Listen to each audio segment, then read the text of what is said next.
I think it went to sleep again. We need to start with prayer. Mm-hmm. Yeah. I wanted to make sure we got that working first. Come on, wake up. Bedtime.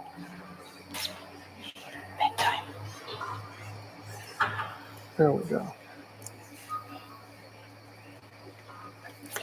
Okay, let's kneel and start with a prayer before we begin.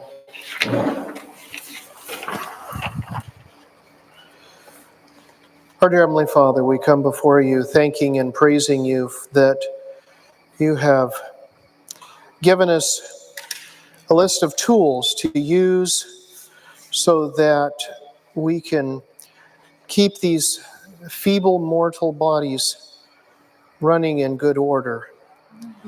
And Father, I pray that your will be done as we share this evening. And I want to thank you for your leading and guiding and for your loving care.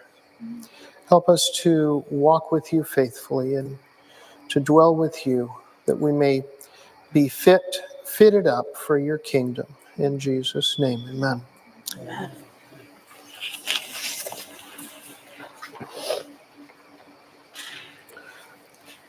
So we want you to think of questions, health questions, not any question, but questions on the subject of health that, like, what do I do to get over this, or what can my friend do, or whatever. But we're going to start out with just a couple of points and some basic things while you're thinking about questions. I can't promise you we'll answer every question, although... Yes, we will. We can say, I don't know. Yes.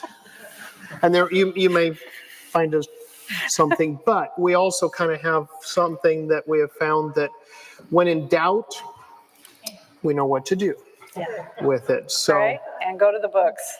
Yeah. Yes. So, unlike most people share, you've heard me mention the other day, 10 laws of health. That's because they leave out herbs and clear conscience. And of course, herbs is the one, they want to get rid of that one because that doesn't go along with the AMA and it doesn't make much money. And I guess they lost a clear conscience when they went with the AMA. That's all we can figure. As Mark mentioned the other day, 29 years ago, this October, I was given 3 months to live. I had bovine lymphoma, stage 4, non-Hodgkin's lymphoma, and they wanted to take out the muscles to my vocal cords, teach me to burp and talk, rip out the thyroid, which just sits there, they said. And yet they were saying, you know, with going with the cut, burn, and poison, it has to happen, but we don't give you a 50-50 chance. So I told Mark, I'm setting my house in order and giving it to God, and we're going to go home and you know, I'm going to get ready for death. Well, Mark didn't give up. He prayed, and the Lord led us to these 10 laws. You motivated me. She said, go find the lady that's going to raise our children. She wanted me to go dating. I wanted to go date because our second child was damaged with childhood disease shots, and so he was motor sensory disorder. He was very autistic. Well, he was not very autistic, but he was very hypoglycemic. And he couldn't have a lot of certain foods. That's one reason I was thrust into the thing of can't have this, read every label, etc. He was a special needs child. And so I had been working on him and trying to get him through some of those stop spots. And I just needed, in my condition, where I couldn't be up more than 10, 15 minutes without literally collapsing, my mind was saying, I need somebody that's going to love Mikey as much as Mark. And so I just pled with him, please, please, please listen to me. You see, I'm not functioning. I pass out when I'm up trying to take care of the children. I sweat what smells like urine out my skin everywhere. Mark, I am dying. You've got to face this. And he's like, you can't give up. So he went to his knees, and long story short, here we are. You can watch the rest of that on YouTube, 3 months to live, 20 plus years ago. And we don't just say, I was sick, now I'm well. We give you the tools there to show you what we did. But in brief, I wanted to say that to say this. Right after I got well, people were knocking on the door. Can't you help me? Can you help me? Mark would say yes. And I'd say to him, so what herbs help that condition? For instance, the first man who came to us was 65 years old. He had shingles in his gut. On the inside, not the outside. And he was in agony. This is a big, burly, concrete working man. And he's like, because it hurt so bad. And that's when they had him on medication. So he told Mark, I need help. Please, you've got to help me. So Mark says, okay, we can help you. But I can't help you here in the hospital. So we're heading home. And I said, so what herbs are you going to give him for that? And Mark says, I don't know. I don't even know what shingles were. And what it I'm is. like, Mark, how you come just told him you can help him? And he said, Melanie, God said he would help us. We just got to go home and look through the book and see what shingles is. Is it a virus, a bacteria, or a fungus? Right. And then we can hit that specific thing. Well, it's a virus. It comes from drinking milk. And so when we found that out, he put 14 herbs in the kettle, decocted them down. By the time Papa John, we call him, got there, we were ready with the fever bath, the wet sheet pack, the salt glows, and the herbs. And in 5 days, they burst out on the outside of the skin. We rubbed them down with salt. They started healing over. In 7 days, he was well. So, and never got a relapse of it. It also dropped his he was also a diabetic, and they say insulin. that you cannot give fever treatments to a diabetic because it's too dangerous. And we said, well, I think we can. We'll just monitor you closely. We dropped his insulin intake in those 7 days by 75%. Which stayed down for almost 13 years when we spoke. He wouldn't let us. He goes, nah, I've had enough. That's good. I'm child onset. He said it doesn't go. I've had diabetes for 60 of my 65 years. I'm comfortable with this, he said. I can't imagine. So he was glad that it was reduced, but he could have gotten rid of it, but he didn't want to go there. So the one thing we found in taking care of people who had disease, especially the cancer diseases, the one common denominator that everybody had was eating all the time, as if they're a cow that can graze because they have 4 stomachs. We are not built that way. Our very first reform should be eating at a set time and nothing until the next meal, not even one nut, one piece of fruit, etc. And we'll read that to you. Proof that to you in a moment. So this is from a manuscript, which I don't often quote from, but it says, eating has much to do with the condition of our health. That was in 1876 that she wrote that, and it's not changed. It's still true. 10 laws of health by the way in which man treats his organs, and he will not work a miracle to counteract a perverse violation of the laws of health. You would not know. In fact, we had a lady, I want to share about her. I think you already know who I'm talking about. We had a lady come. She had lymphoma. She was swollen out on the front side to where her throat was a little bit beyond her chin. And on the side, it stuck out almost to her shoulder. And there was a neighbor that lived not far from us when we were out west and asked if we could help. And we said, probably, but we can't make any promises. So we started in with the process. And her husband said, this is, after 4 days, her husband said, this is incredible. I can see the difference. The reduction, it was the reducing. Reduction in the size of, she went to church that Sunday that was upcoming. And we didn't do a treatment on Sabbath. We didn't do a treatment on Sabbath. And then she wanted Sunday off. She wanted Sunday to go to church. On Monday, she came back and we did a treatment. And then on Tuesday, she called and she says, I'm not doing any more treatments. And we're like, why? She says, because my pastor told me that all I have to do is have faith in Jesus and he will heal me. And she kept calling us, and she would send us a picture, send Melanie a picture and say, see, it's smaller. It's a lot smaller. Her husband would call a little later and go, no, it's bigger. We could see from the pictures that it was larger. And so we went over to her house, and I just pled with her. I said, please, help God help you. We have to do our part. Nope. I have faith. I have faith. I'm not going to be legalistic like you Seventh-day people are. My pastor warned me about you, and she was adamant. And 3 weeks later, she died. She died.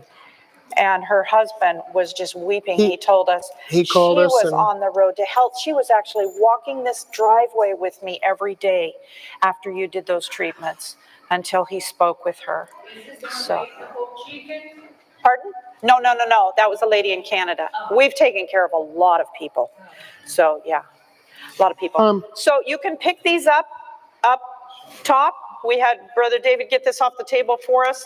It tells the 10 laws of health on this side, and the 10 commandments on that side. So just to remind you, we have people who laminate these and put them on their fridge to remind themselves of the 10 laws of health. So overtaxed system equals disease. After the regular meal is taken, the stomach should be allowed to rest 5 hours. For 5 hours. That's how long. And some people say, oh, but fruit goes through the system faster. No, it does not. The system of working through the food takes 5 hours. You will find that in Christian Temperance and Bible Hygiene. We're told that by the servant of the Lord that it takes 5 hours to digest anything. It takes 5 hours to digest anything. Whether it's a piece of fruit or a piece of protein, whether it's grains, fruit, nuts, seeds, anything takes 5 hours. So not a particle of food should be introduced into the stomach till the next meal. Notice she says not a particle of food. And as a cook, when I'm cooking, I learned to do this when I was young because I read the Spirit of Prophecy. I would try something to see if it was sweet enough, salty enough, or too much. And then I would spit it out and rinse my mouth out. That's what I've done in my career of cooking. In this interval, the stomach will perform its work and will then be in a condition to receive more food. In no case should the meals be irregular, and this is incredibly important. Incredibly. For years, Mark and I worked, and we would let the job push us. Okay, we're up on the roof. Let's not stop until this section's done. We can finish this section. It's only going to take us 15 more minutes. And so let's get it done. Well, our 25 minutes later, we're coming down off the roof. And so our meals just bounced all over, and Mark was constantly hungry. He has a faster metabolism than I do. And so he was constantly hungry. And I told him, we need to follow this regular. In no case should the meals be irregular. We need to set a time and stick to it no matter what. And so we tried that. And in 4 or 5 days, he wasn't hungry all the time anymore. He was drinking water instead of going, can't wait, man. Literally, we would look at our phones, look at the time, look at the clock, and we'd go, it's 5 minutes to 2. We eat at 2 o'clock in the afternoon. It's 5 minutes to 2. We'd sit there at the table with the food in front of us and talk for 5 minutes, have prayer, and eat. I mean, we were getting extra particular about it often as we could. And at first, it seemed really crazy to me to just be sitting here. I mean, there's things, I got stuff I got to do, and I'm sitting here just relax. Trying to, I'm wanting to go, but I hung in there, and it's amazing. You don't get hungry till about 20 minutes before time to eat, and you're satisfied in between. You eat less, you feel better. And let me explain to you why that happens. If you eat, and the Mayo Clinic did a study on this back in the 1950s. They did a study on a whole bunch of people, and they had them on set times for eating. And 3 days into this experiment, all of those people, without fail, they noticed that the hydrochloric acid was building up in the stomach just 20 minutes before the top of the hour when they were about to feed them, and had fed them the last 3 or 4 days. And so in the testing, when the time came, they fed them, and then they noticed that the hydrochloric acid had filled up the stomach 3/4 of the way. That's a lot of hydrochloric acid.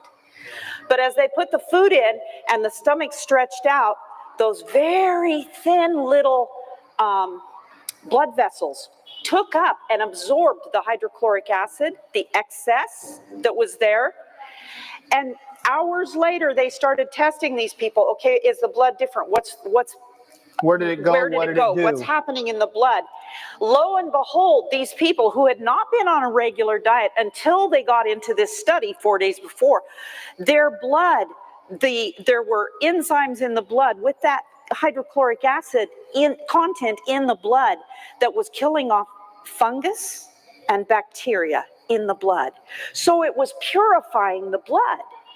And so that's why regularity is so important. If you want pure blood, don't eat all the time. And I can tell you, every single cancer patient, we've had 8 different kinds of breast cancer that we've taken care of. We've had skin cancer, we've had colon cancer, we've had liver cancer, we've had stomach cancer, we've had duodenal cancer, we've had cancer on the floor of the pelvis, from the nose, we've had lung, cervical, and lung, nose cancer, all kinds of cancers have come to us.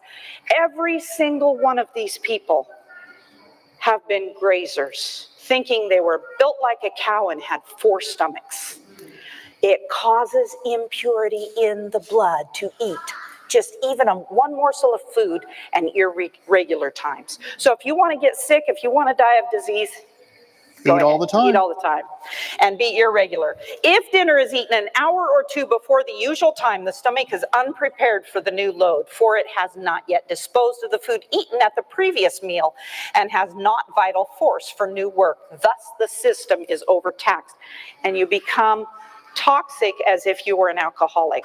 It causes liver trouble. And that's what it did with me. For years and years, we were irregular. And I had a weak liver because my dad was an alcoholic before I was born.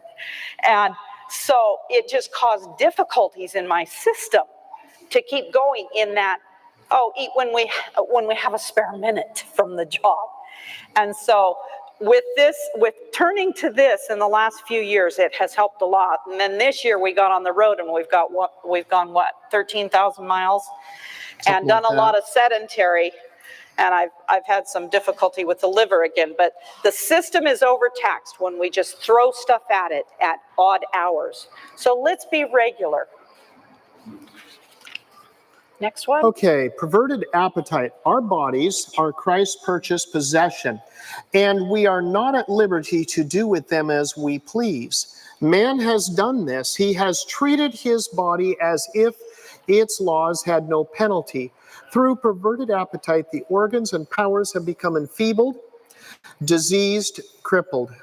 And these results, which Satan has brought about by his own specious temptations, he uses to taunt God with.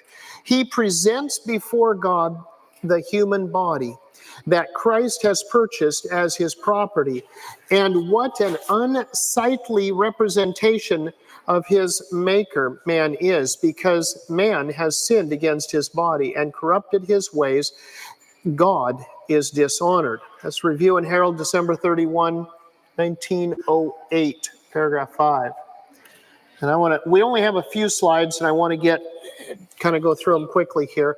Appetite's first work. Some of these slides kind of back up some of what we've already been just saying. It shows that this is not just Mark and Melanie's idea.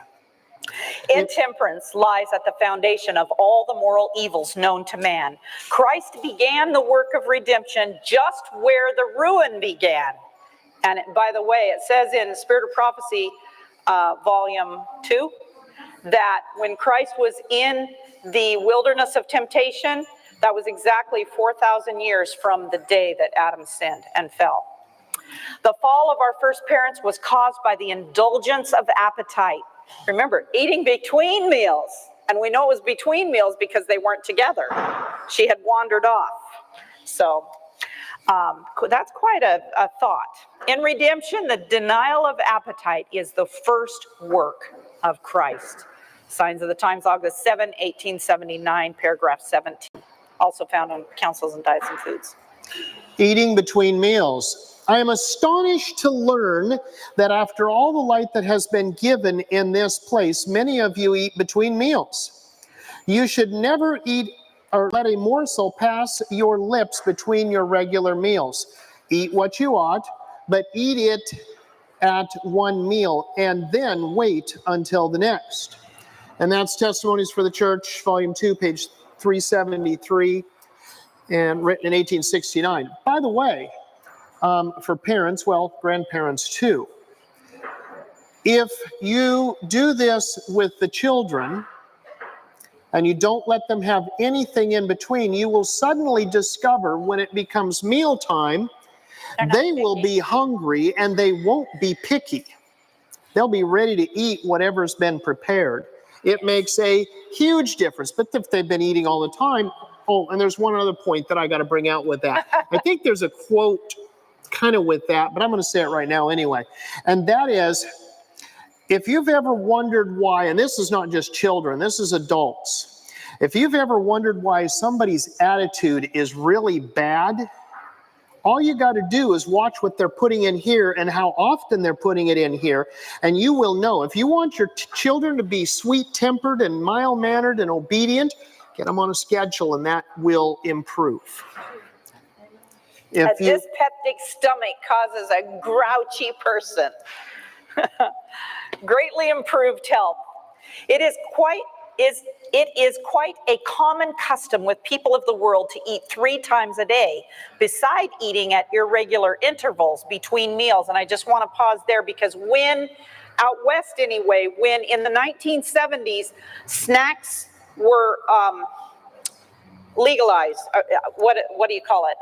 They had to serve snacks in the schools, etc. It was the law. If a child was in school, you had to offer them snacks every so often. The health went down in the state of Oregon when I was young in the 70s when that came in. The health of children just plummeted when those snacks were made available. Where did I stop? Mm-hmm. And the last meal is generally the most hearty, and it is often taken just before retiring. This is reversing the natural order. A hearty meal should never be taken so late in the day. Should these persons change their practice and eat but 2 meals a day and nothing between meals, not even an apple, a nut, or any kind of fruit, the result would be seen in a good appetite and greatly improved health. Review on Herald, July 29, 1884. Also, it's in Counsels and Diets and Foods, page 181. Tried to use references that would be easy for people to look up. When, how, and what, I titled this one. Children are generally untaught in regard to the importance of when, how, and what they should eat. They're permitted to indulge their tastes freely, to eat at all hours, to help themselves to fruit when it tempts their eyes, and this with the pie, cake, bread, and butter, and sweetmeats eaten almost constantly, makes them gourmands and dyspeptics. Dyspeptic is with indigestion all the time. Rotten attitude, rotten stomach. The digestive organs, like a mill which is continually kept running, becomes enfeebled. Vital force is called from the brain to aid the stomach in its overwork, and thus the mental powers are weakened. The unnatural stimulation and wear on the vital forces make them nervous, impatient of restraint, self-willed, and irritable.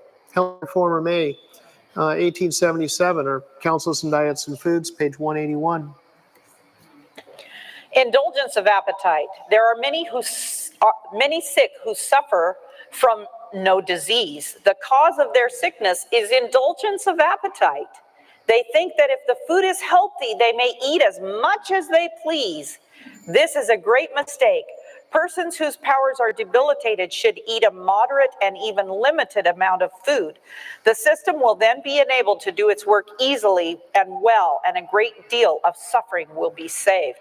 And the hard part for some of us is when we're traveling, hours and hours and hours sitting doing nothing. We're sitting in meetings, we're still eating what if we were laboring, and that makes it difficult. So, yeah, before I go to that so- one, I just wanted to say we did a lecture some years back, and somebody in the audience was brazen enough to say, that's spirit of prophecy. I go by the Bible alone. I'm solo scriptura. Okay, here it is. Ecclesiastes 10:17. Because everything we have in the spirit of prophecy is Bible-based, okay? Blessed art thou, O land, when thy king is the son of nobles, and thy princes eat in due season, on time, regularity, for strength, not for and- gluttony. and not for drunkenness. So it's Bible-based, okay? And with the last reference that we had up here, with this one here, with indulgence of appetite, it made me remember a man that came to our house. He and his wife came in a motorhome, and he was coming because he had a severe case of fibromyalgia and chronic fatigue. His chronic fatigue was so bad that he could hardly be on his feet more than a few minutes a day. And so they came, and we were talking and evaluating, and we said, well, come on in, it's mealtime, let's have a meal. We'll start the program, we'll start working with tomorrow. And we had other guests there, plus our two older children were home at the time. And so it was a pretty good sized table. A large table. Full. Adequate amount of food. So we sit down together and we eat, have blessing, and we start eating. And long story short, this man was still sitting at our table 2 hours later. He was still eating. Everybody else was done, moved on. And I was just kind of off. I went to my desk, which was in the living room, and I could kind of look back. And he's in there going, don't you have something else? I'm really hungry yet. And he was skinny. I'm talking, this guy didn't have a 16th ounce of fat on him. He was a pencil. And yet he's just pork. And he wasn't like one bite and la-da-da-da-da, and then another bite a few minutes later. No, he was like, it was like, where is he putting all the food? I got all the... And I shouldn't have. He ate everything. He ate all the leftovers in our fridge. He cleaned out the refrigerator.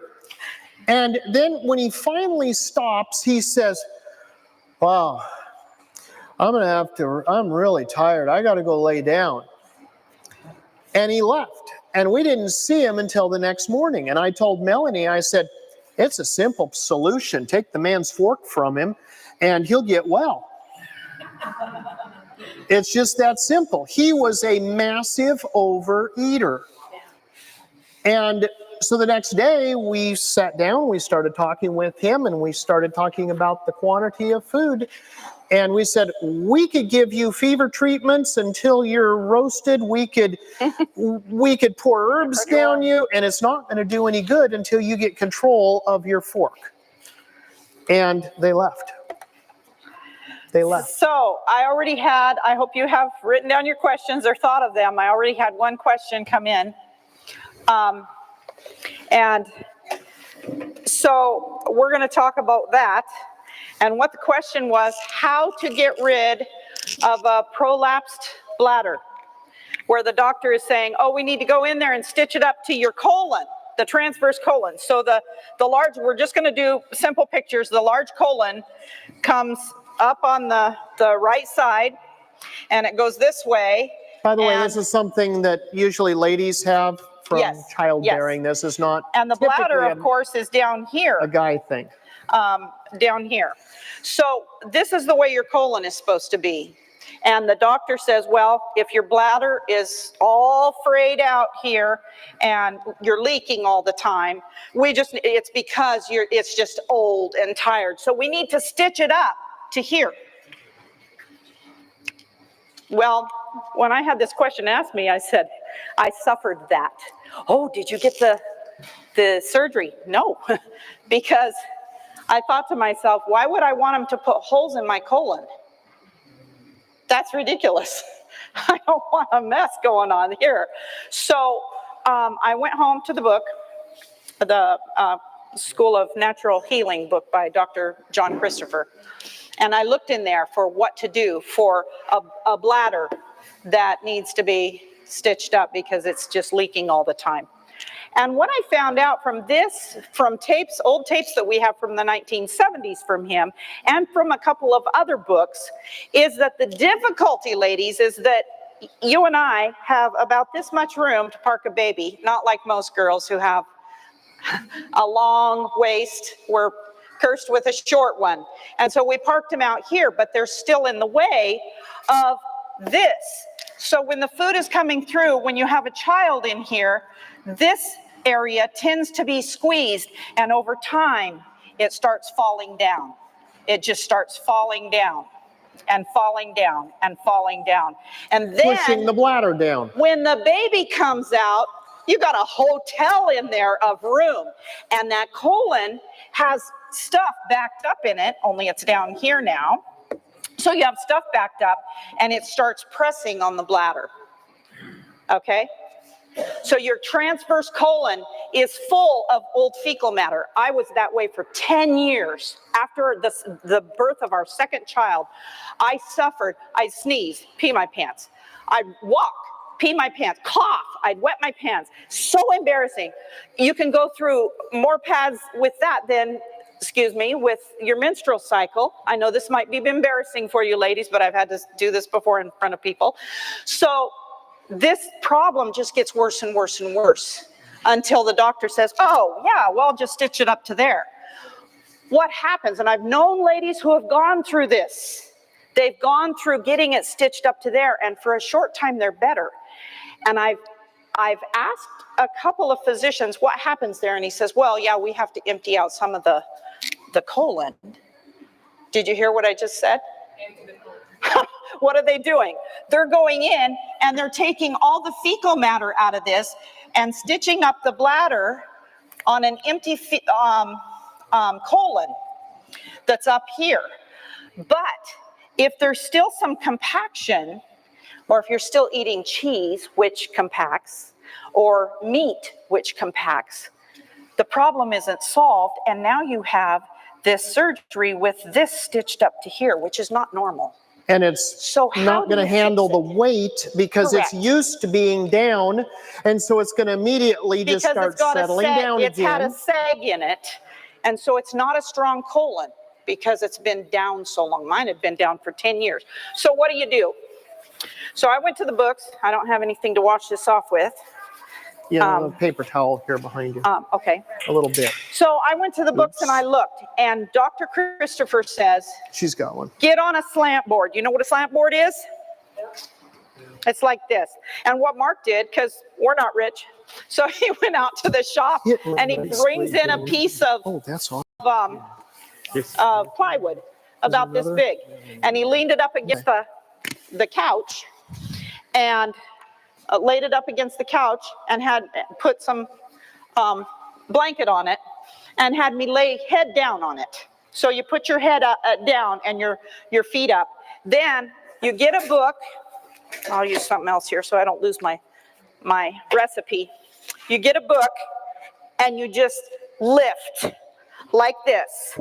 You lift like this, and then you start massaging the colon. We actually have a, what's it called, Genie Rub vibrator that I vibrated. At the same time, you're taking aloe vera capsules or something else like Smooth Move. A Smooth Move tea to make sure you're emptying your colon. I also went on a juice fast at this time. I did this for quite a few weeks and just did that every day, slant board. You can also use this formula here for the prolapse. It's called for prolapse, the prolapse formula, formula 25. And by the way, if you don't want to make them, we get our herbs from Pacific Botanicals. Pacific, like Pacific Ocean, Pacific Botanicals. They're in Grants Pass, Oregon. Yeah, Grants Pass, Oregon. They do some of the best quality. There's a online minimum $50 order. If you order by phone, it's $100 minimum order. But you can get a lot of herbs for that. They don't have everything that you might run across, but I spent several hours speaking with the owner a few years back, and he is very careful, whether it's organic or wildcrafted.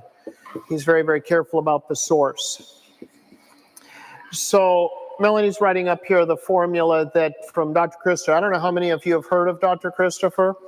He's was an herbalist. He died at 80-some years age.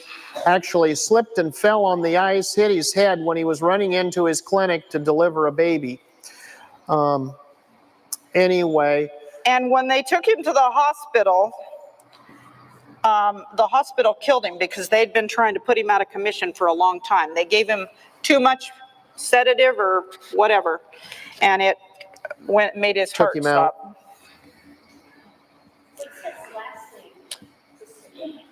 What? His name was Dr. John Raymond Christopher. His last name was Christopher, okay? You can still find information about and get herbs. Sorry. It's his son that's running it. I think somehow the government kind of squelched him a little bit because he seems to have relaxed a little. By the way, the book that Melanie has, I won't make you lose your spot. This is called School of Natural Healing. There's numerous different editions of this. I actually found this edition because we have found the newer editions, they've kind of made them wimpy compared to this. Well, this also has all the recipes in it. This is the 20th edition. Yeah. This was the 20th? I think so. Am I correct? It says on the front, sweetheart. Yeah, 20th anniversary edition. I found one on eBay for thank you. $35 or something like that here recently. So I got a backup. Believe it or not, we have people have tried to steal this book from us because they're not real easy to find. But anyway, this one is a powerful one. I'm going to leave you with holding that in writing. I want to share with another book while we're talking with that. Another reference book that we just love. This is called Louise Tenney. It's the Health Handbook, 2nd edition. Louise, Louise, Tenney, Tenneymh. Just an awesome little, as we start answering questions here, you'll see. I'll be going to it. And it's just like absolutely full. And it's not normally spiral bound. I used it so much I broke the binding. So because we do books, I punched it and did a spiral and stuck it on there so that I would have it. I actually like it better this way. But anyway, awesome little, just a simple little, we've got boxes of herb books. Gotten rid of a bunch too because we realized they weren't really much help. But that one and this one cover a lot. So what she's written up here is there's a prolapse formula.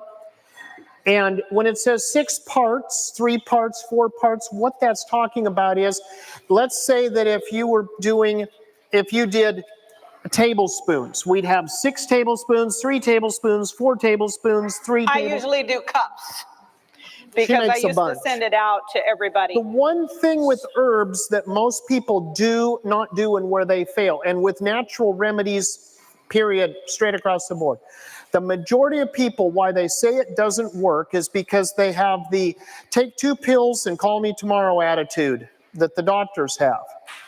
That does not work.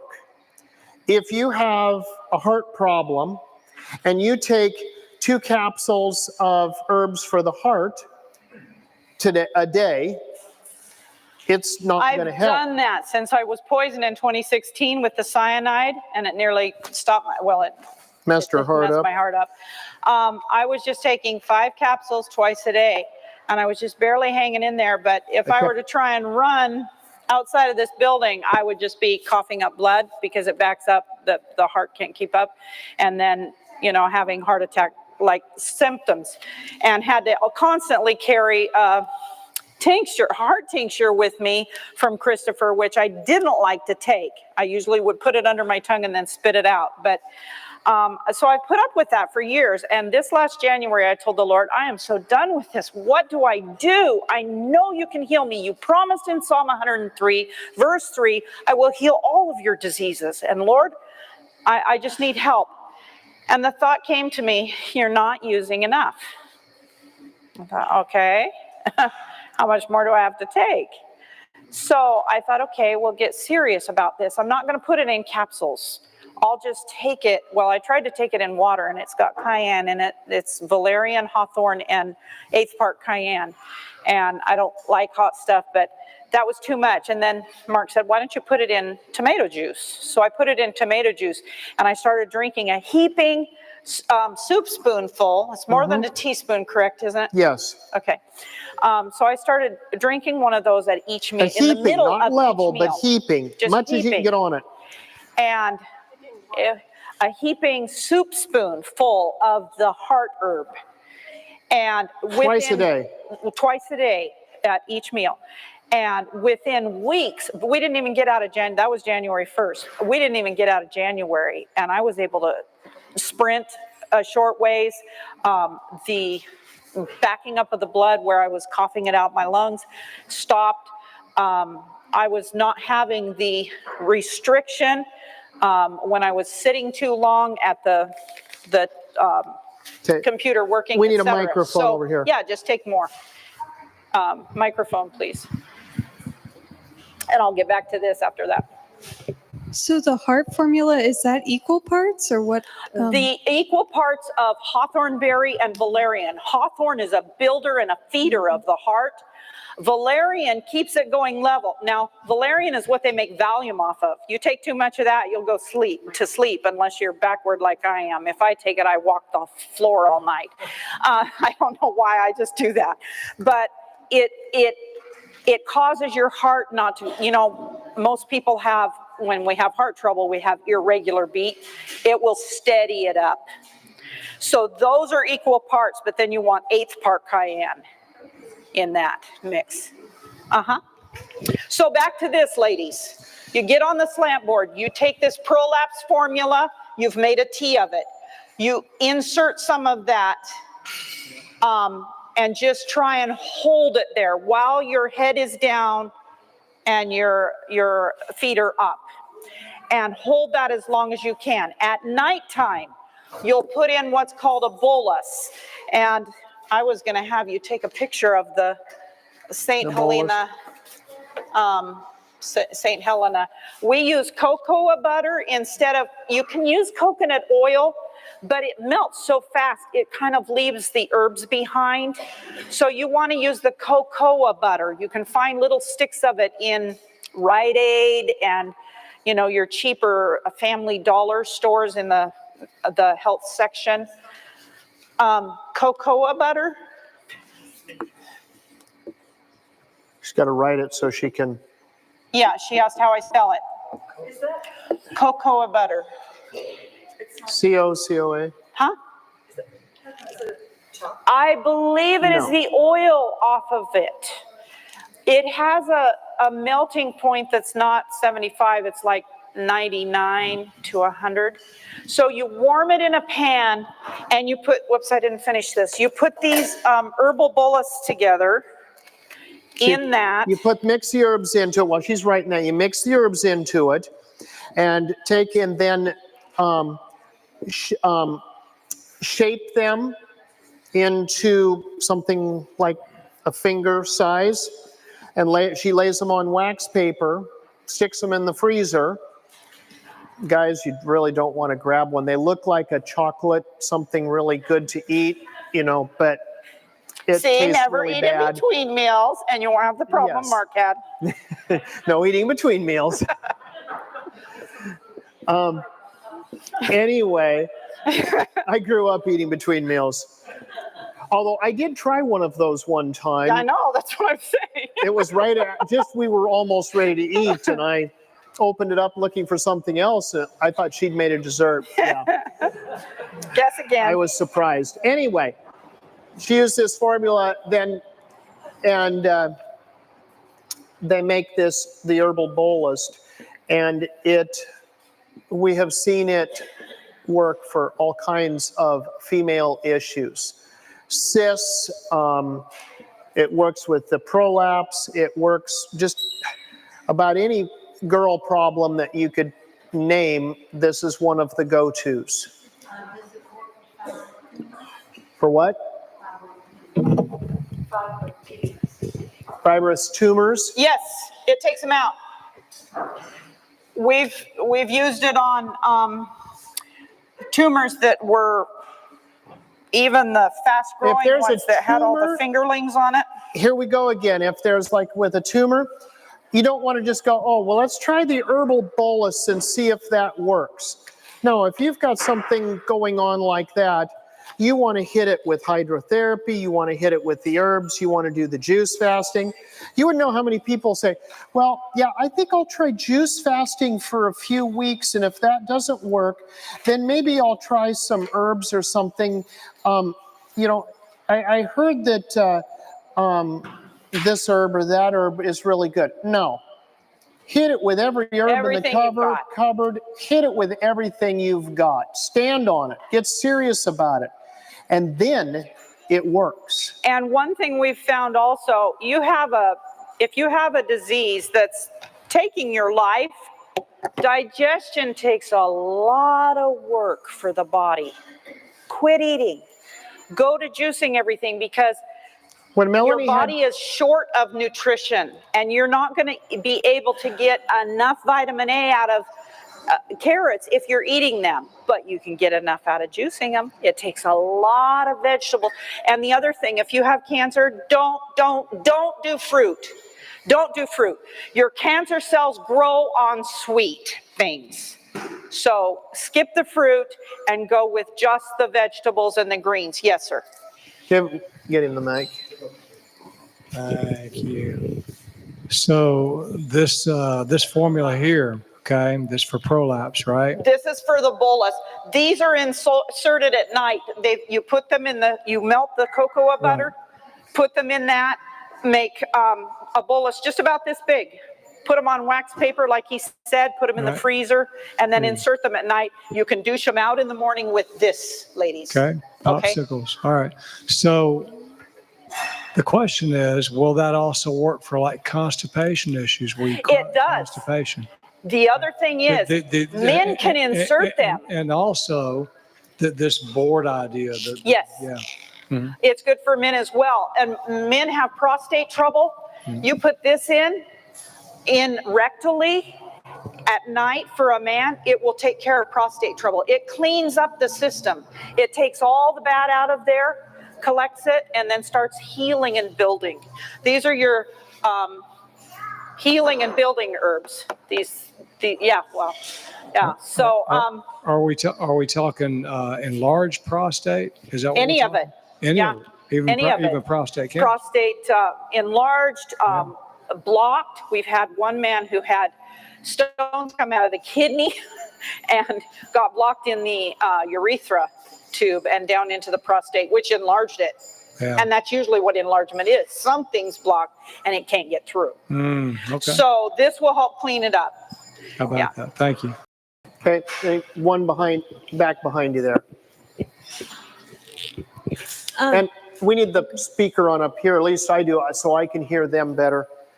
This might be a silly question, but while you're pregnant, can you heal the prolapse bladder, or is it safe to take any of those herbs? It's very safe. It's like eating lettuce. You're not going to hurt your baby. Even the comfrey root, is that safe? Okay.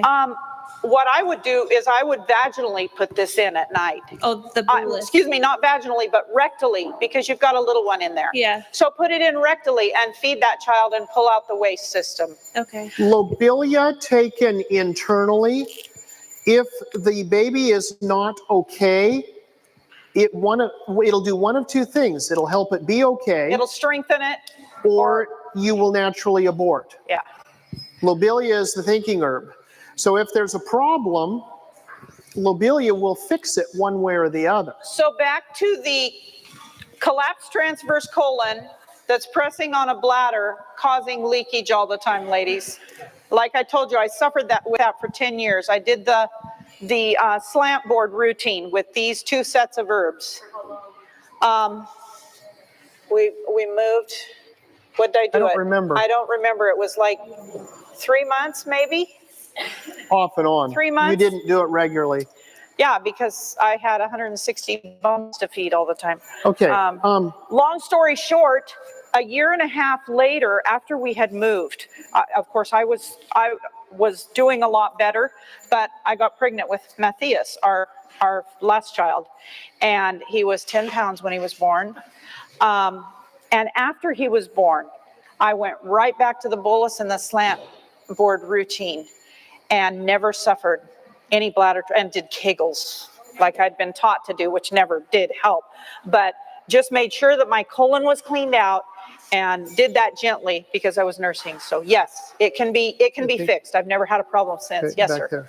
I don't know if this is a good time, but whenever you're ready to go on to another topic, somebody was watching the live stream and they sent a text asking if you've ever worked with somebody with Alzheimer's. Yes. Yes. Are So you through writing this out? to fix Alzheimer's or to? They just said if you've worked with somebody with Alzheimer's, but I'm assuming they mean like how to fix it or do something for it. For starters, it's okay. Excuse me.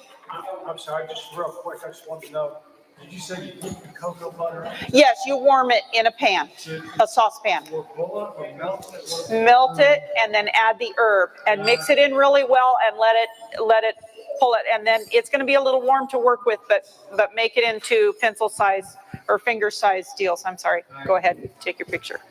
Okay. Memory So tea. the memory tea. So there's several Alzheimer's. things to do with Alzheimer's. Alzheimer's, number one, is people don't know when to go to bed. Alzheimer's really picked up when the late night movie came out. We don't understand our bodies. Melatonin is secreted from the brain to go through and heal everything from the head to the toes. If you're sleeping in a dark room between 7:30 to midnight, that's when the brain secretes the melatonin. If you stay up for the late night movie, and you get to bed at 11 o'clock, you only have 1 hour of the body making melatonin to fix what's wrong. But if you've gone to bed early, 7:30, 8 o'clock, you've got how many hours? 8, 9, 10, 11, 12? You've got 4 hours of melatonin pumping through your system to fix it, okay? And so that needs to be a regular thing. But what does the melatonin do? Happens at 12 midnight, the manufacturing system stops making melatonin, and then the mind goes through and files away everything you've touched, tasted, heard, seen, etc. That your 5 senses. It goes through and in the filing cabinet, it just puts it away. Well, the problem is if you don't have any excess melatonin there from sleeping a long time, it has a hard time filing it. The melatonin is actually like a lubricant as the memories are being tucked away. That's why people lose their memory, is because they're not getting rest at the right time of the day. Okay, they know that doctors who work the night shift, nurses that work the night shift. I worked night shift for a while in a sanitarium when I was young. I couldn't remember anything in school, nothing. It was horrible because the melatonin was not. And it doesn't help. If you go to bed at midnight, you don't get 4 hours of melatonin. You don't get any. Yeah. Yeah. It only and that's works why if people you are so sick. The other thing, and I see we got another question, but hang on, with the Alzheimer's, there's one other thing that's happening with this. When I, years ago when I worked at the convalescent center, we had a Alzheimer's ward. We had Alzheimer's patients there that had been there for 20, 30 years. Alzheimer's does not kill. They die of old age or they die of something else, but they don't die from Alzheimer's. Now, were they calling it dementia and they're dead in 2 to 3 years? That's probably Jacobs-Creutzfeldt disease. Exactly. You know what Jacobs-Creutzfeldt disease is? From mad dairy cow products, disease. it's mad cow disease, which is rampant. When we were on the ranch in 2000 to 2004, we had 6 cows go down in 4 years with BSE. And we were told, shut up, they really got on us because they knew we didn't eat the product we worked with. And we said, well, you know, and they were really down on us for that, especially in the forage and feeding class. And the OSU would have a man come. Oregon State University had a man come and speak with all the ranchers in the area. And because he was foreman of the ranch, we had to go to the classes. And the teacher was constantly railing on us because he knew we weren't meat eaters. And finally one evening, he made a snide comment to Mark, and he says, well, you people who don't eat the product you work with. And Mark says, I have a friend who works in the sewage treatment plant. He doesn't work with the product he works with. He doesn't eat the product he produces And either. He kind of laid off after that, but they were adamant. Don't you dare tell, because if this gets out to the public, our economy will collapse, because meat and dairy are the two top sellers. Holds our economy together. Yeah. So it may not be Alzheimer's, might be diagnosed with that. But if you want to find out what they do have, there are formulas. The formula, when Mark broke his neck, he took a lot of painkiller, which didn't touch the which I nerve shouldn't pain. have done. I don't know if it was from that or from the squished discs in his neck, but for a year and a half, he sat and basically drooled in a chair with a hard C collar on. And I started praying, Lord, show me what to do. After he was able to get up, because we used the liniment, strain and sprain liniment, out of Back to Eden. I prayed, Lord, show me what to do. And back to Christopher, we had old tapes of his, and I put one in, and he said, for memory, take these three things. Is everybody done with this? Okay. Okay, while you're writing those down, wait a question. Unless it's on the same or similar topic. Okay, go ahead. Oh, they took your mic. Yeah, see, that's what I was asking. No, it was in regards. No, you've. Oh, sorry. I think we just proved he needs some of this tea. Okay. That's what I was gonna bring up. So, anyways, no, I was gonna ask one question. It was regarding melatonin, and it just has to do with supplementing melatonin, like at night. Like Kelly likes the melatonin. And so I'm just kind of wondering if it's any good. Supplemental melatonin won't do the same thing for you. No, it's actually toxic to the system. I know, but The body does not know how to handle it. what if I don't get any because somebody's up at like 11, 12 at night? Because so here's what it comes down to: lifestyle change to get. You've heard the saying that early to bed, early to rise makes a man healthy, wealthy, and wise. Okay? There it is. It's right there. We've known it all these years. We just never stopped long enough to think about it. And yeah, it's really hard but we've kind of been figuring out that it takes a little bit to kind of reprogram. People say, well, for me, I was a night owl. When we got married, we had one big problem. In fact, He'd tell me stuff after 9 o'clock, I wouldn't remember it. I'd tell him something before noon, he wouldn't remember it. So we had this policy: don't tell me anything after 9 o'clock. Don't tell him anything before noon. It So worked. we did that for years, but then Changed our realized habits. I started getting to bed early, and it totally changed. It took a little while, but it now, well, sometimes I like to say right now I'm feeling like I'd like to go to bed early and get up late. But anyway. So here's the memory It really tea. does. So there's the formula. The memory tea is 1 part periwinkle, 1 part blessed thistle, 1 part lily of the valley, and an 1/8 part lobelia, which is your thinking herb. It'll take it to the brain. And this cleans the heavy metals out of your brain and helps your boutons snap. And I had a lady who took this, and then somebody told her when she said, oh, my memory's coming back. And they said, oh, look it up online. Lily of the Valley will kill you.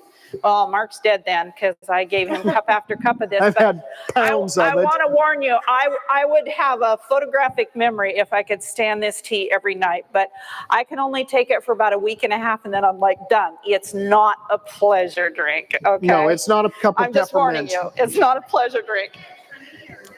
You can put honey in it, yeah. It doesn't help. Honey's a longevity thing.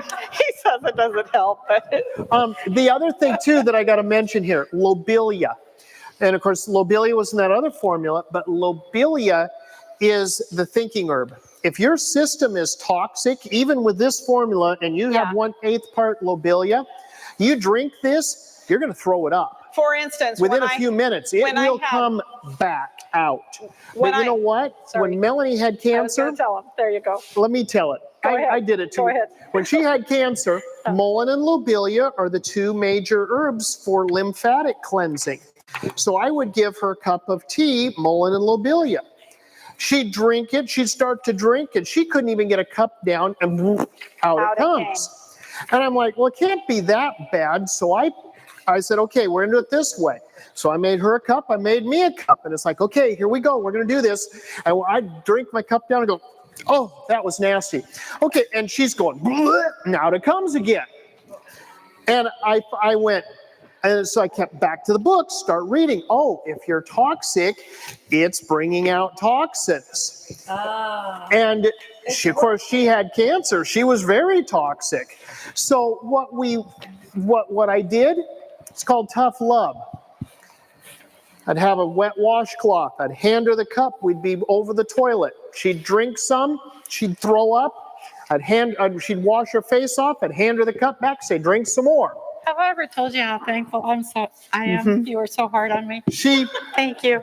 She at the time, sometimes she would tell me, you don't love me. I mean, I was pretty tough with her, but obviously I wanted her to stay around, and I kept at it because he had a hard time knew training this one, and he wasn't going for round two. not everything was coming out. Some of it was staying, some of it was still working. And the longer we persisted on doing this, the more she was able to keep down. She can drink the memory tea with the 8-part lobelia now. It doesn't come up, makes her nauseated. I drink it and go, oh, that was nasty, and I'm fine.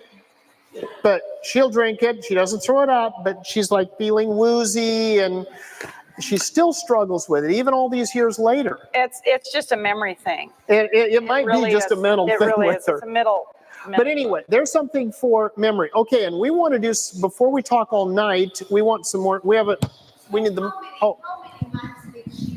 Was she okay and not 3. nauseated? It takes 3 months to turn a body around that's deadly sick. He didn't feed me anything for 3 months. I had a gallon of juice a day and a gallon of no solid food. No solid food for 3 months. She was on nothing but vegetable juice. She would just cry and she'd beg into the 2nd and 3rd month. I just want something to chew on. I just need to chew on something. So I'd give her a little tiny piece of carrot or something and say, well, now you can chew on that and drink your juice. But that was all. Was it juice twice a day? No. I had juice. I gave her a gallon of juice a day. And because juice being... Juice and water, or teas for the bath. How long was the break? Is she going to 5 hours? 4. It goes through quite What was the quickly. question again? How many hours between? We did Of the 4 juice. hours. Since We did she's about doing 4 just the hours. juice. Okay. We tried to do 5, but I couldn't get the whole gallon down by the end of the day. You mentioned to them to make sure they ask questions in the speakers. So everybody. Oh, in the mics, yeah. Yeah, we need to make sure everybody's got a mic before. Okay, so go ahead. You've been... I have a question about my daughter-in-law is trying to have a baby. Mhm. And she has, I forget what you call it, the cysts. I think hers is off. What's the name of that? It's off. No, I think it's on. Yes, you're there. I forget the name of what that disease is called, where you have cysts. Endometriosis? That's it. I had it. Yeah. And so she's not able to have a baby. She would be if she put the bolus in and cleaned all the cysts out. I had endometriosis when I was young. They By told the me I way, would never have children. And how long? I'm going to We have tell. 3 living I'm going to children. say something that's really hardcore. Endometriosis is caused by being sexually molested. When they're little. And she was. Yes. Yes. She I've was. never, It can be cleaned never, out. ever Take the found bullets. anyone, a woman that has had that. It's from, and it doesn't have to necessarily be, it can be just fingers, I'll put it that way, Wow. of an infant or small child can cause that. Okay. Sorry to be so blunt, but Here's- we need, this kind of There's problem is consequences rampant, to and we everything need to that be able happens. to help stop it. Yes. Okay, here's Christopher's second formula that For helps memory. more, hardcore cases. What's that? Move the. Oh, I'm Yeah, sorry. I thought you that's were having me move. Okay. Like Okay, and I think we had that for memory formula. another one over there. I know you talked about doing fever treatments on Melanie when she was really sick. Is there a way that you can do that on somebody that has low blood pressure? I safely? had low blood pressure back then. I was very weak. I had 5 parts per million of white blood cells. In fact, when they told me, you need to take chemo and radiation, I said, what does that do? And they said, it kills the white blood cells. And I said, you just told me I'm a walking miracle because I only have 5 parts per million. So I don't have any white blood cells, so what's going to kill? And the doctor was like, Maybe the red ones. maybe the red ones. And I said, that's all I got left, right? I think I'll keep them. So yeah, it was very yeah. low. What we do, so with the fever baths, to start with, I'm going to give you, so on our website, so instead of explaining all of that tonight, since we've got a video, I'm not going to go there how to, but go to testimonypress.org, testimonypress.org, and click on the link for the health page. And once you get to the health page, you will see right at the top, there's a link for health videos. And when you click on the link for health videos, you're going to find numerous different videos there. Some are linked through YouTube. Some are just embedded into the website because when we put them on YouTube, they got removed. They wouldn't let us keep them up. And so we kind of redid things, and they're on the website. We can do that. So the instructions on how to do the fever baths are there, and it's very detailed. I can't really take hot baths because when I do, I almost faint. Like, is there a way to combat that? You know what? That means you're sick. My cancer patients, almost all of them faint. And I'm constantly checking, is the heart still going, etc. I do vitals on my patients every 3-4 minutes or less if they have that low of a vitality. Girl, you better get yourself well. Also, you're on the bottom side of sick. Do you have any amalgam I'm not trying to scare you. fillings? Do you have amalgam fillings, he's asking? You No. don't? Okay. Mercury in the teeth. Yeah, okay. The other thing for Alzheimer's is 9 times out of 10, it's from too much mercury and heavy metals in the brain.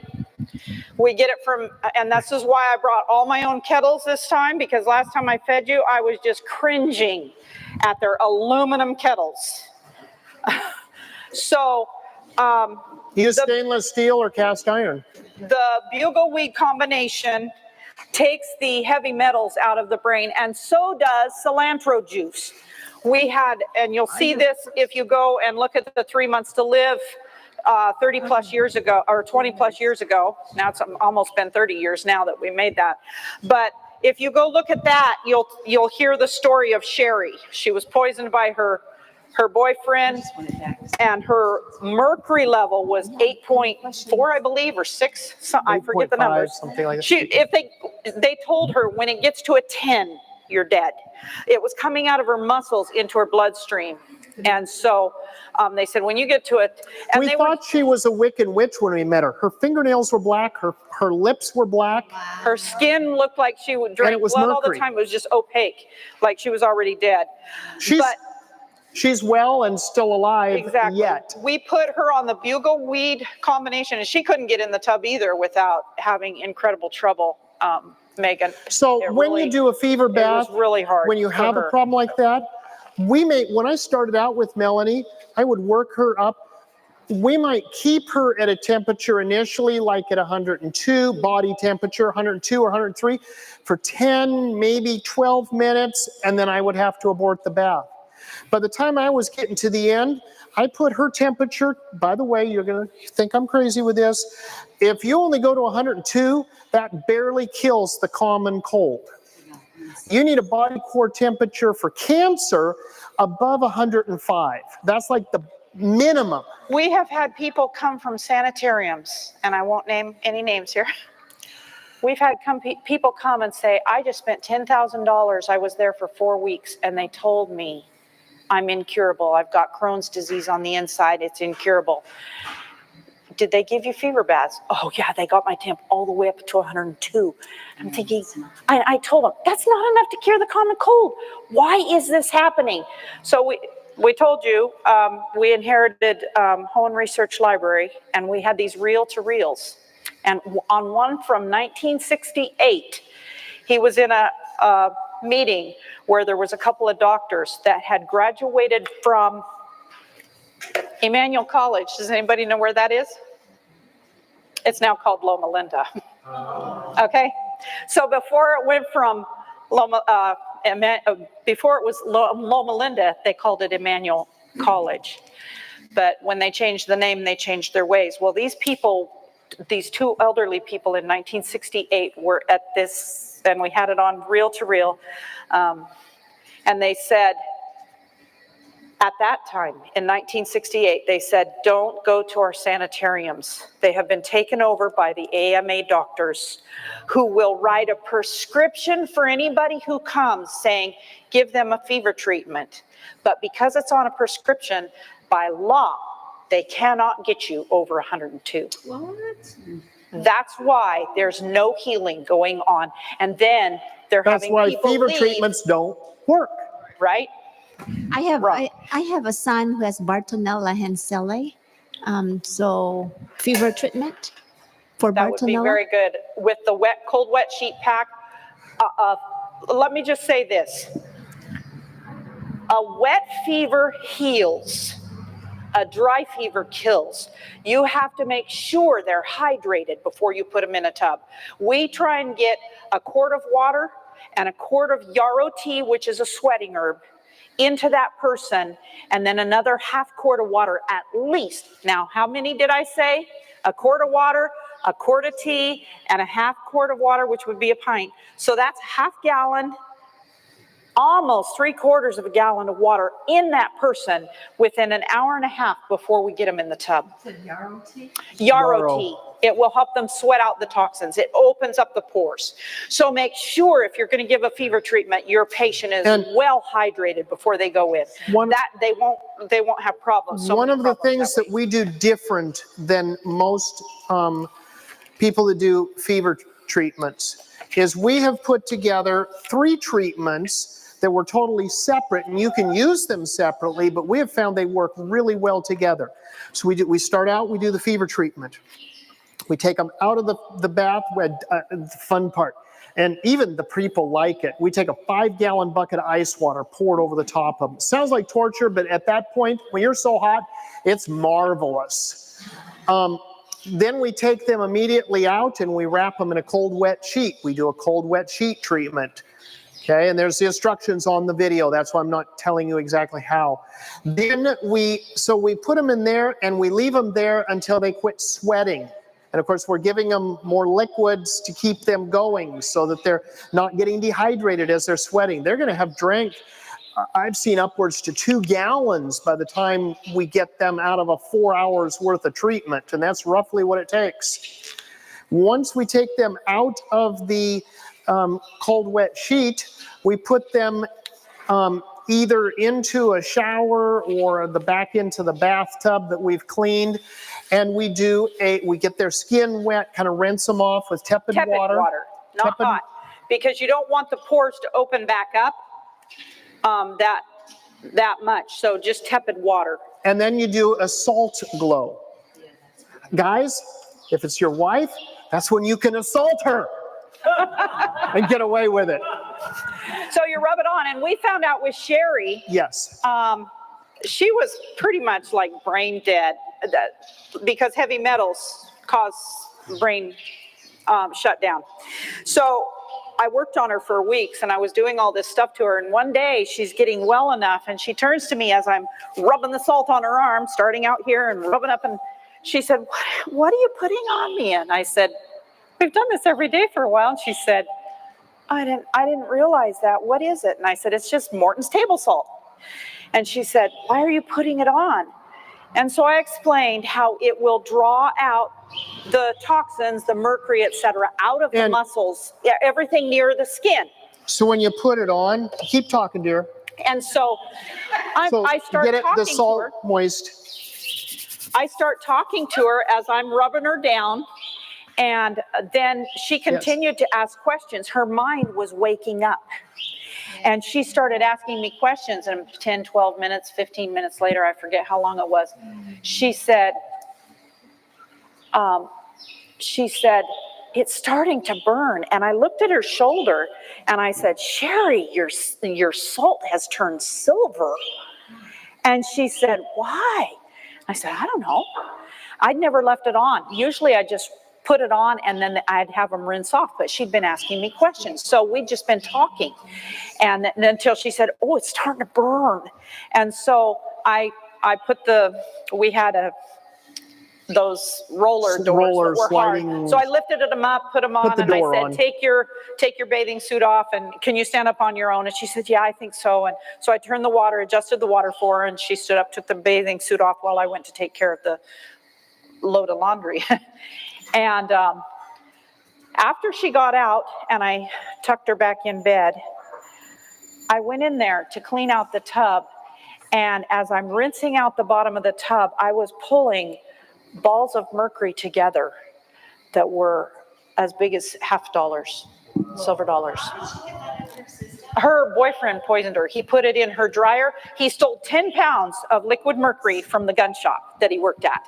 And he put it in her dryer so that it would go into her clothes. He put it in her mustard, the condiments in her refrigerator, her furnace system. So she was eating it, she was breathing it, and she was wearing it. Yeah. And then he burned her house down to cover the evidence. Yeah, when they said something's haywire in Denmark, then he tried to set the house on fire. And they recovered 8 pounds of the 10. Of the 10. Did he get? No, because his uncle was the judge. Oh my. So I have. Yes, go ahead. I have a son who swallowed his one mercury tooth. And he's been sick for 7 years now. Mentally, he's blank. Was it before that? Used to be very genius with the Bible. He brought us to this son and father and son message. Right now, he could not even read the Bible.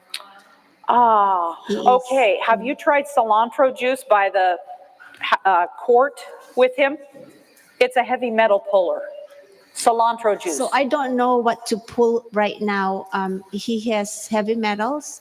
He has mycotoxin. He has Bartonella. He has Candida. So what do you do first when you are very toxic? I would put him on the juices and start doing the fever treatments on him. Yeah. Yeah. What kind of water do you use? Because you said distilled. So it's distilled. With distilled water when you're doing a cleanse. Yes. Because it's a hungry water, you want it to pull. You want it to pull everything out. And you can do that for several months without a problem. It's just long term. We don't want to do distilled water for a year or so, or even 6, 8, 10 months. Or 5 years, whatever, unless you're taking some mineral supplement to that. But distilled water for a few months during a cleanse is the perfect thing to be using. Make your own distilled if you can. If you can't, by it. The one thing that most people fail too, they go, well, like with the formula. Well, I can't get any ginkgo. I'm just picking on one. I can't get any ginkgo, so I guess I can't do it. No, use everything else and do it. Do what you can do, because if you do, you will be at least gaining some. Still keep trying to get it. You know, find a good source to try to get it. And I'm just picking on that one randomly, but do something. And the more you can do, the better it's going to be. And of course, then you're constantly praying and asking the Lord, fill my lack.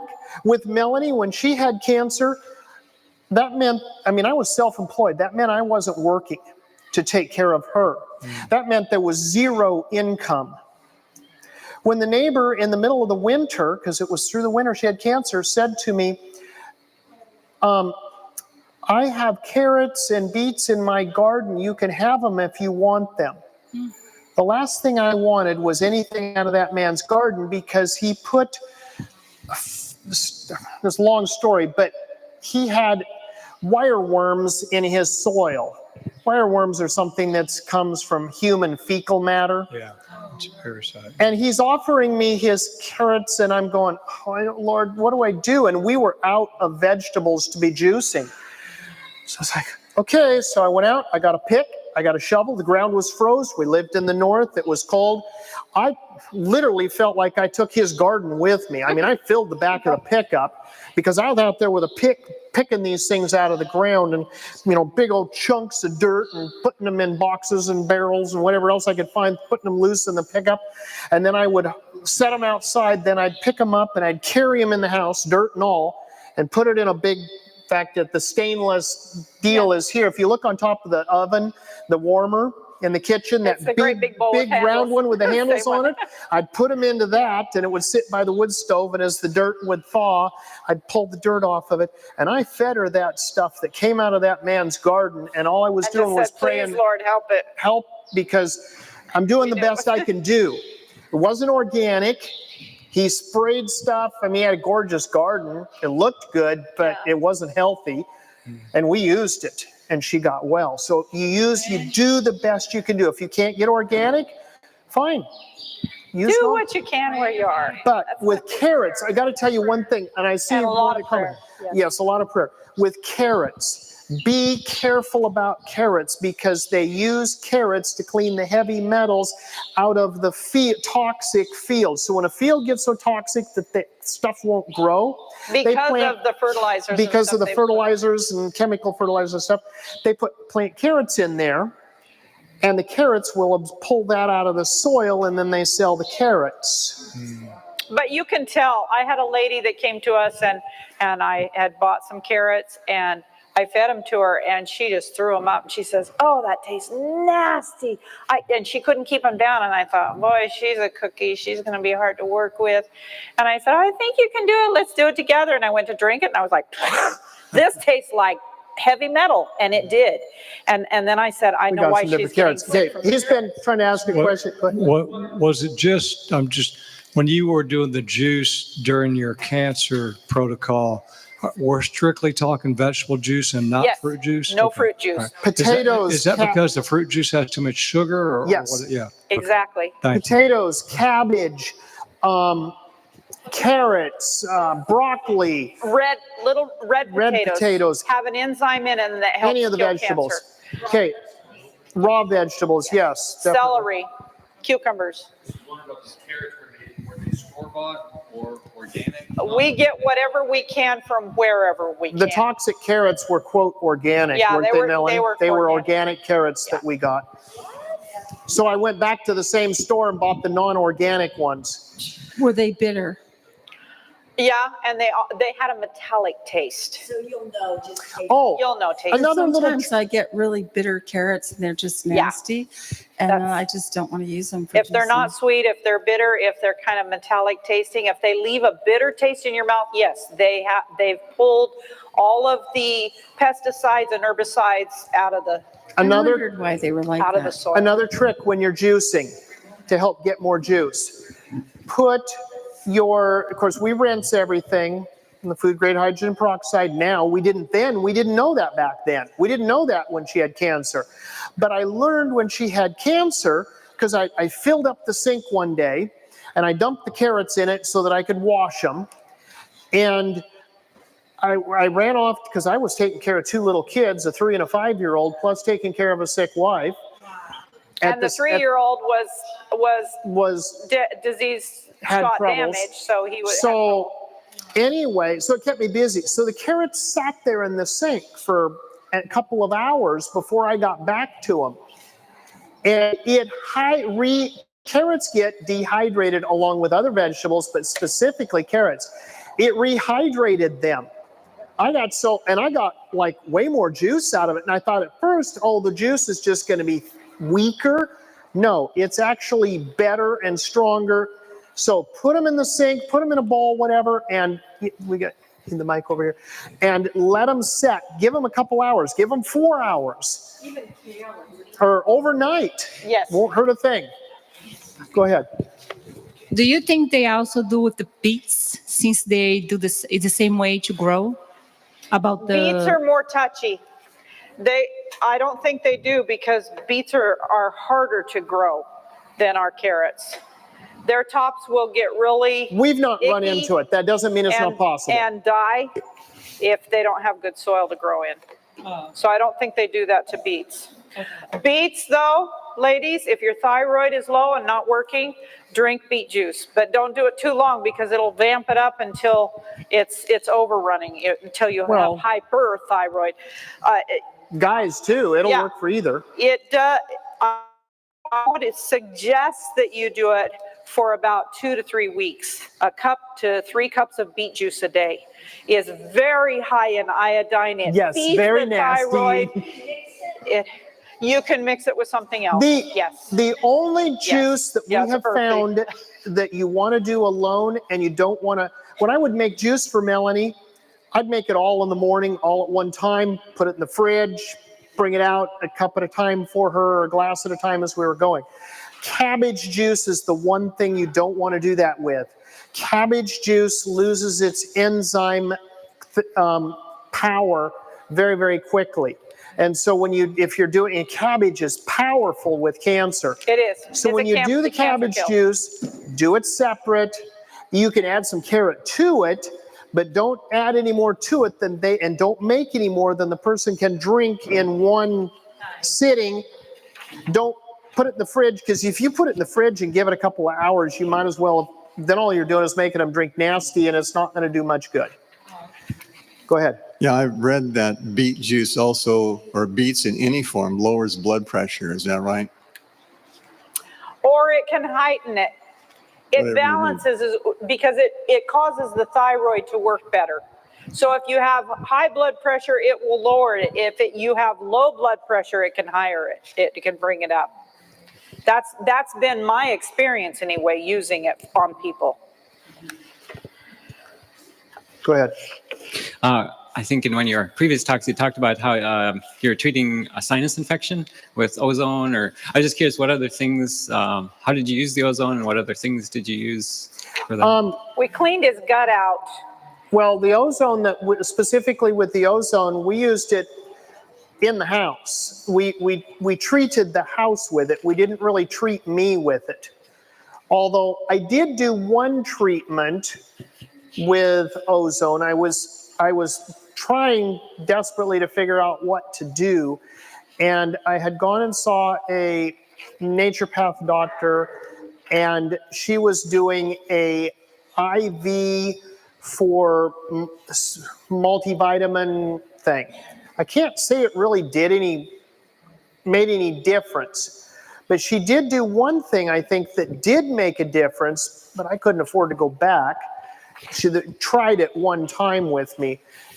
What she did is she filled a very, very large syringe, like it was 60 or 80 cc syringe, so that big around and that long. And she had a special machine that she used to filled this thing with ozone. And then she had me take a deep breath and hold it. She put it up to my nostril, and told me to put my tongue across to try to block so it wouldn't go into my lungs. And she shot it up into my nose, just went like that up into the sinus cavity. Felt like she put fire in my head. Thought my eye was going to jump out of my head. Burned like you wouldn't believe. And I'm still holding my breath. And she comes at me and she's telling me, hold it as long as you possibly can. Do not exhale. Just hold it as long as you can. And she had managed somehow to refill that thing in a hurry. Of course, my attention was on the fact that because she did the left side first, felt like my left eye was just going to like exit. And she's like, okay, here we go. And she hit the right side and did the same thing. And I held it for a little bit longer and then exhale. And she told me to exhale through my nose when I did. And I was able to kind of partially before I did it with my mouth because I was like, I'm needing air. And then she had told me, breathe through your mouth, not your nose, for the first few minutes. You wouldn't believe the black stuff that came out of me. And I was, snotting and sneezing and running out of my sinuses, So that was one ozone treatment. I don't know if it's something I'd want to try at home because I don't really know. I've not researched it enough to know. But what we used the ozone generator for, like what I had here, is we used it in the house, under the house, in the different rooms. I turned on the furnace fan, turned it on, set it in front of the cold air return, let it run through while we left. We were away from home. And then when we came home, we held our breath and went in and opened doors and windows so that the house could air out. Go in, open a few things, run back out, breathe a little bit, go back in. I was just going to say that when you went to that person that done that, they probably use a medical oxygen to mix with that when they're making the ozone. I think so. By the way, I was up in Canada when that happened. I don't know if they do it in the States, do they, sweetheart? I don't know if they do it down here. They might do it down there. Yes. I thought when you had the ozone machine there, like you held it up and took a deep breath, and you said you had done that before for. I've done that a couple of times. And my point with taking the breath there is I wanted people to realize you're not going to tip over and die if you breathe a little bit of the ozone. Now, would I stay in the house while I was running the machine and doing it? Only if I put it in, like the bedroom we'll put it in the one bedroom, put a towel across below the door, turn it on in that bedroom, go to the other end of the house where our printing equipment is and start printing. And open up the window in there. So it's running over here and we're over here. We've done that. But when we're treating the whole house and stuff, no, we wouldn't stay. By the way, when I did just take the breath, and it's done this before to me, I actually got a minor headache from it. And I don't know what the details, so I'm saying is, taking a breath isn't going to kill you, but don't breathe it as I wouldn't do it as a treatment personally. I don't know. Okay, we got one over here first. Go ahead. What are your thoughts on ivermectin? Like, I know some people recommend it for a lot of different things. What do you think about it? I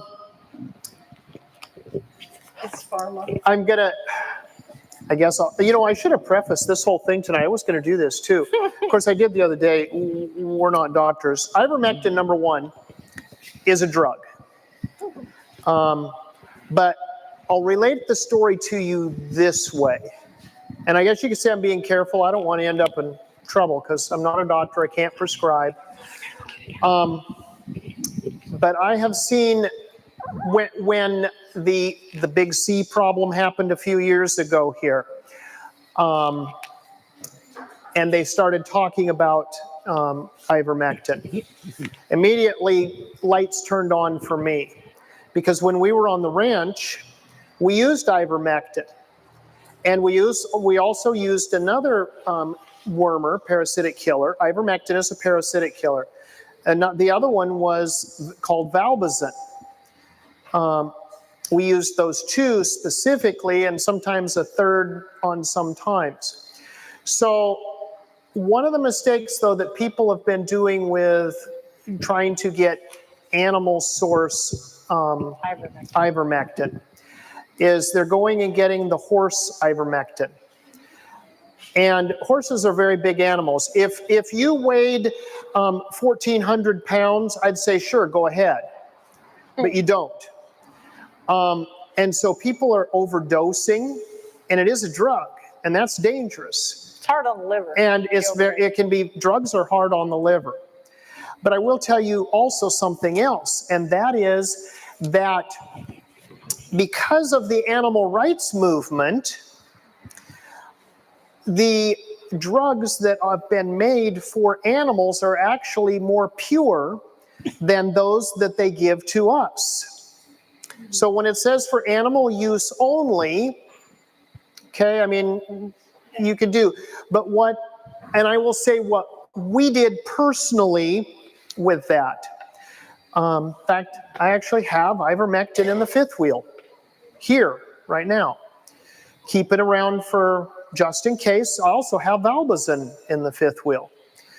Valbazin is used in Mexico in the cancer clinics because they know that if you have cancer, you have parasites. They go hand in hand. You cannot get cancer without parasites. So what we use, the Valbazin that we use, the ivermectin that we use is rated for sheep. All we like sheep. Okay. Sheep have, I told you, have volatile livers. So it's been formulated so it's a little less as far as being hard on that. Would I say use it all the time? No, don't. It's a drug. You can get yourself in trouble. Have we used it? Yes. We actually have used Valbazin as, did I tell you the other day how I didn't. I don't think I did. So how I first learned about Valbazin for people is I'm in a chute with the sheep. So it's about this wide. It's about 20 feet, probably about 15 feet long. It was 15 feet. And we had 20 or 22 sheep in there. They're packed in tight. And I'm in the middle of them. I have a backpack on, which has a 3-liter Valbazin bottle. I have a tube coming down with a gun in my hand with a little crooked deal. And I go through, you grab a sheep's head, you lift it up, you stick the tube in, kind of point that down their throat, pump. It was measured because there was a dial on it for a certain dose. And we had it 2 pumps because it was more accurate than a single. So I'm going through pump, doing my thing. And the boss is talking with me there. And I'm outside the chute. Working, and I'm working my way. He's outside of, I'm working my way, weaseling my way through this chute. And I pull this sheep up and I'm pump. And he says he had asked a question. And I go, yeah, I did this or whatever. I don't even remember exactly what the question was. But the sheep's head still tipped up.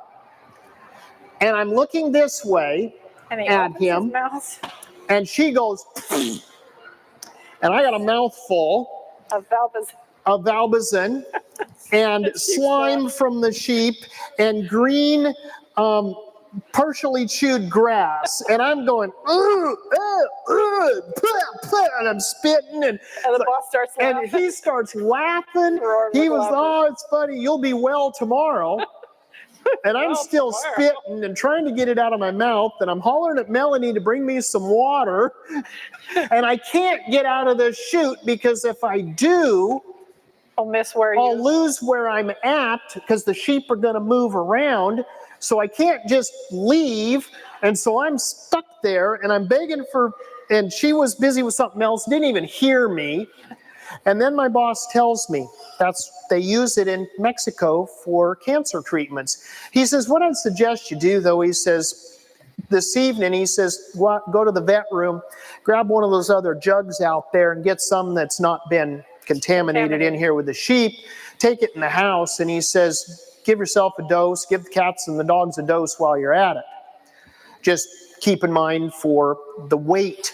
It's all rated by weight. So many ounces per, or cc's per so many pounds. And we've started using that once or twice a year, just as a help. And so yeah, very effective, works very well, but don't get the horse stuff. I know a guy that was taking the horse stuff. He was putting a big squirt of it on a teaspoon and taking it. Somebody had told him to take it every single day for 10 days. He called me on day 4 and he said, I don't understand, but my kidneys are hurting really bad. And I said, so what are you doing? Because there's always a cause. What's causing it? Are you drinking enough water? Yeah, I'm drinking plenty of water. And he usually did. I know the guy.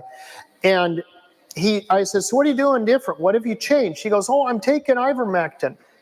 And I said, what are you taking and how much? Well, I'm putting this paste on a spoon. And he starts telling me, and I'm like, how much do you weigh? He was taking a dose for like about 600 pounds. And he's my size. And yeah, it messed him up. He struggled. We suggested herbs for him to help get his kidneys going again. So use your heads. I mean, and I'm not going to tell you to not use it. I'm not saying use it. I'm just trying to say, be wise. Can you talk about MS for a while? Multiple sclerosis. Can we do this, and then I'll put the formula on the board for that? Okay. Okay. That would be okay, I Okay. guess. Thank you. Also, what about vitamin A? I hear there's not really any really good sources for us to have Yes, vitamin there A. are carrots and kale and. Well, yeah, but is that enough? But the reason it's not sticking with people is because they don't get out in the sunshine, because we've been told You need vitamin that's really D. bad. You need vitamin D. But like I've told some of you up in the kitchen, never take vitamin D. Supplement. Whether it's supplement, because its basis is ergot of rye, which is a black mold, which is toxic. It takes out the frontal lobe, just like LSD, which is also off of ergot of rye, and it also fattens the liver. That's why I'm Then why suffering are with they mine. Why are they promoting vitamin D Because with K? Because vitamin D takes out They the take- ergot of rye, just like takes out the taking brain. LSD takes out the frontal lobe. So Make us all stupid, make us so that we'll surrender Passive. easy and be passive. So get out in the sun, especially in your fatty areas, the buttocks, the back, at least 5-10 minutes a day, at least 3 days a week, and build up your vitamin D.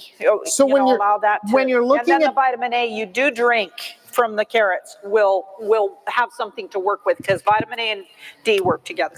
When you're looking at the 10 laws of health, God said sunshine.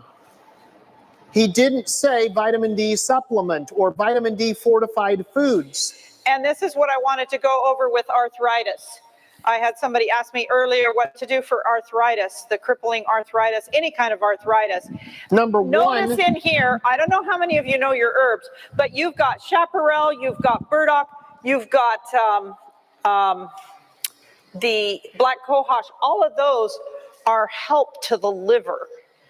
So that's saying you've done something to the liver that's a crisis. And 9 times out of 10, it's because we're taught, oh, you might get bad bones, so you need calcium. So we take these calcium supplements, and what happens to the body?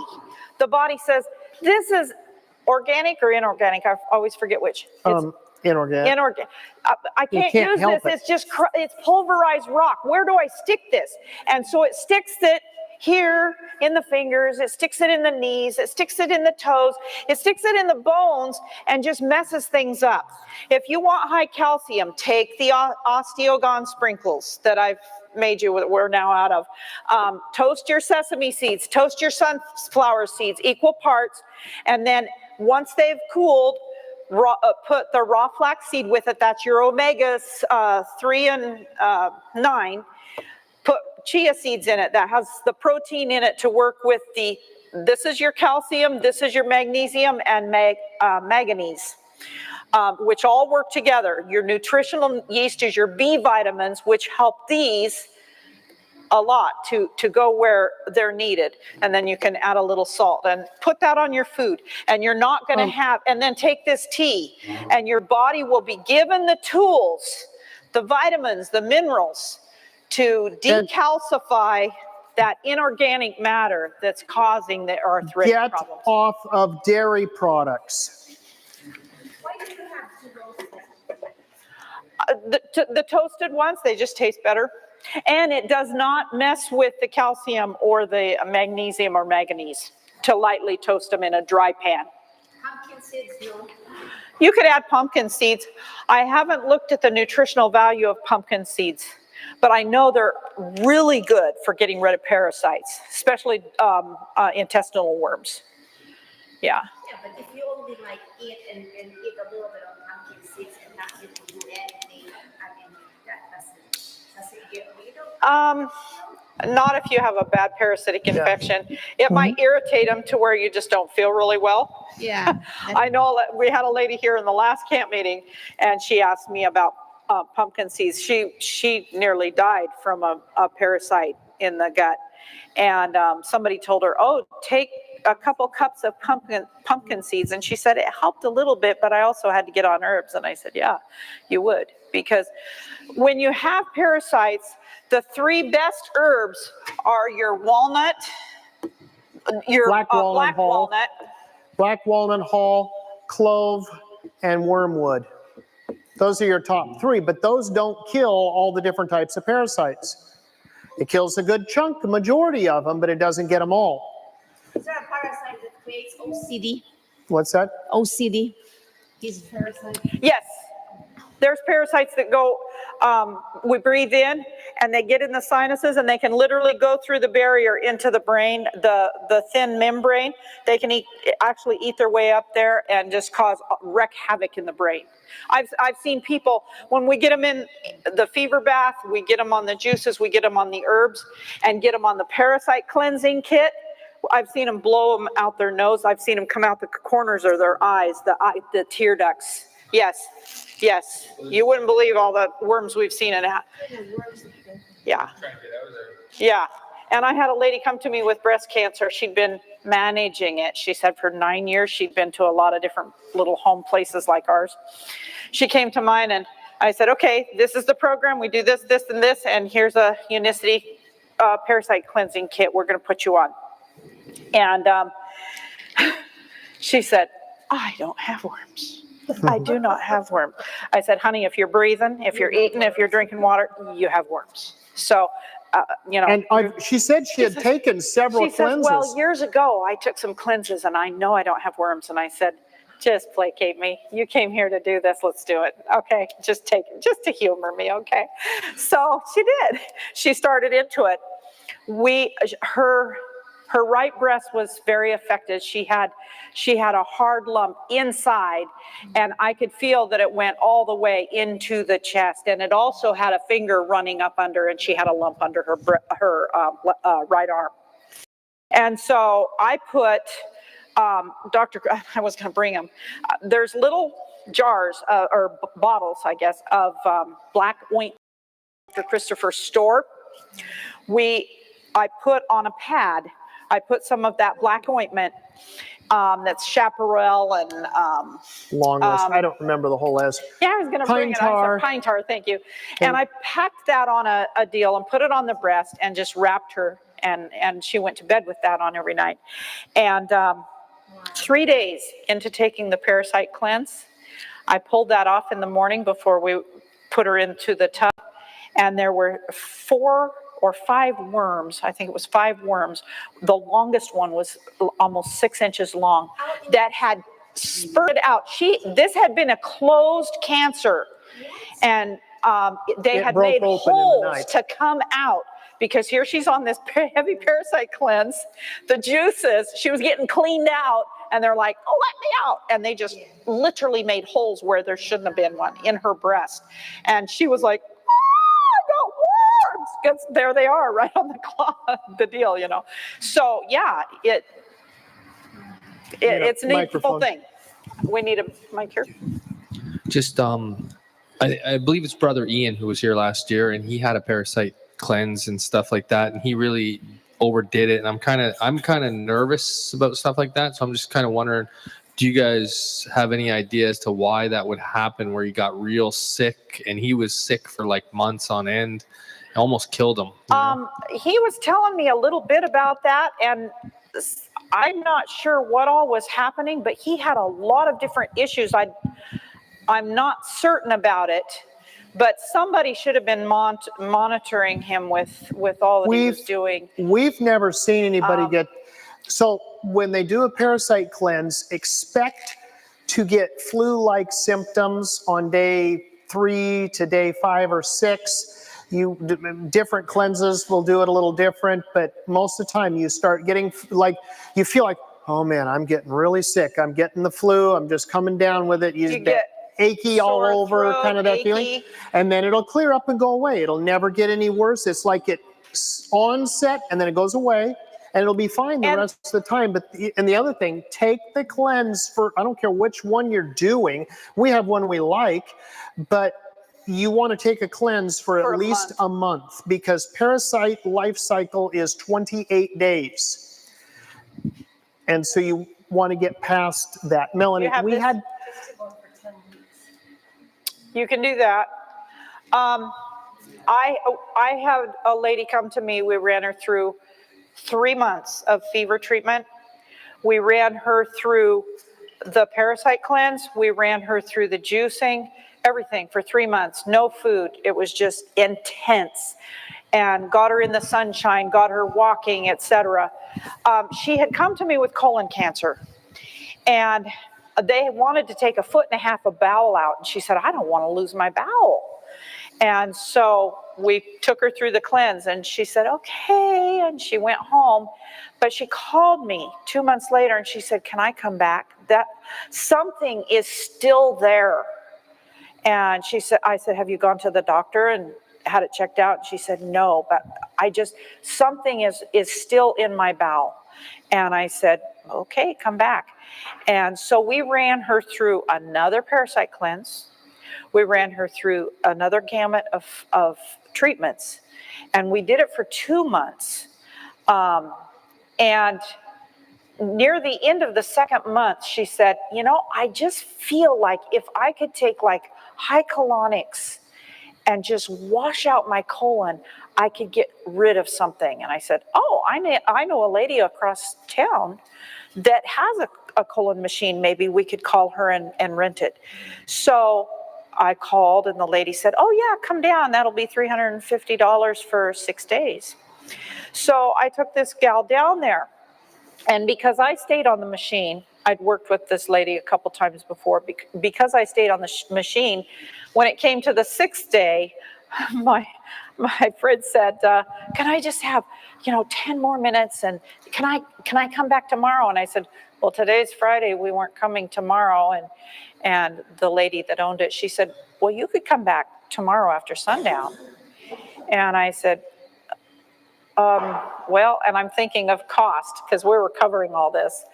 And she said, because you've run the machine, I'll just let you have another day free. And I was like, thank you. So I took her back. Long story short, she was on there like 15 minutes extra, I think it was.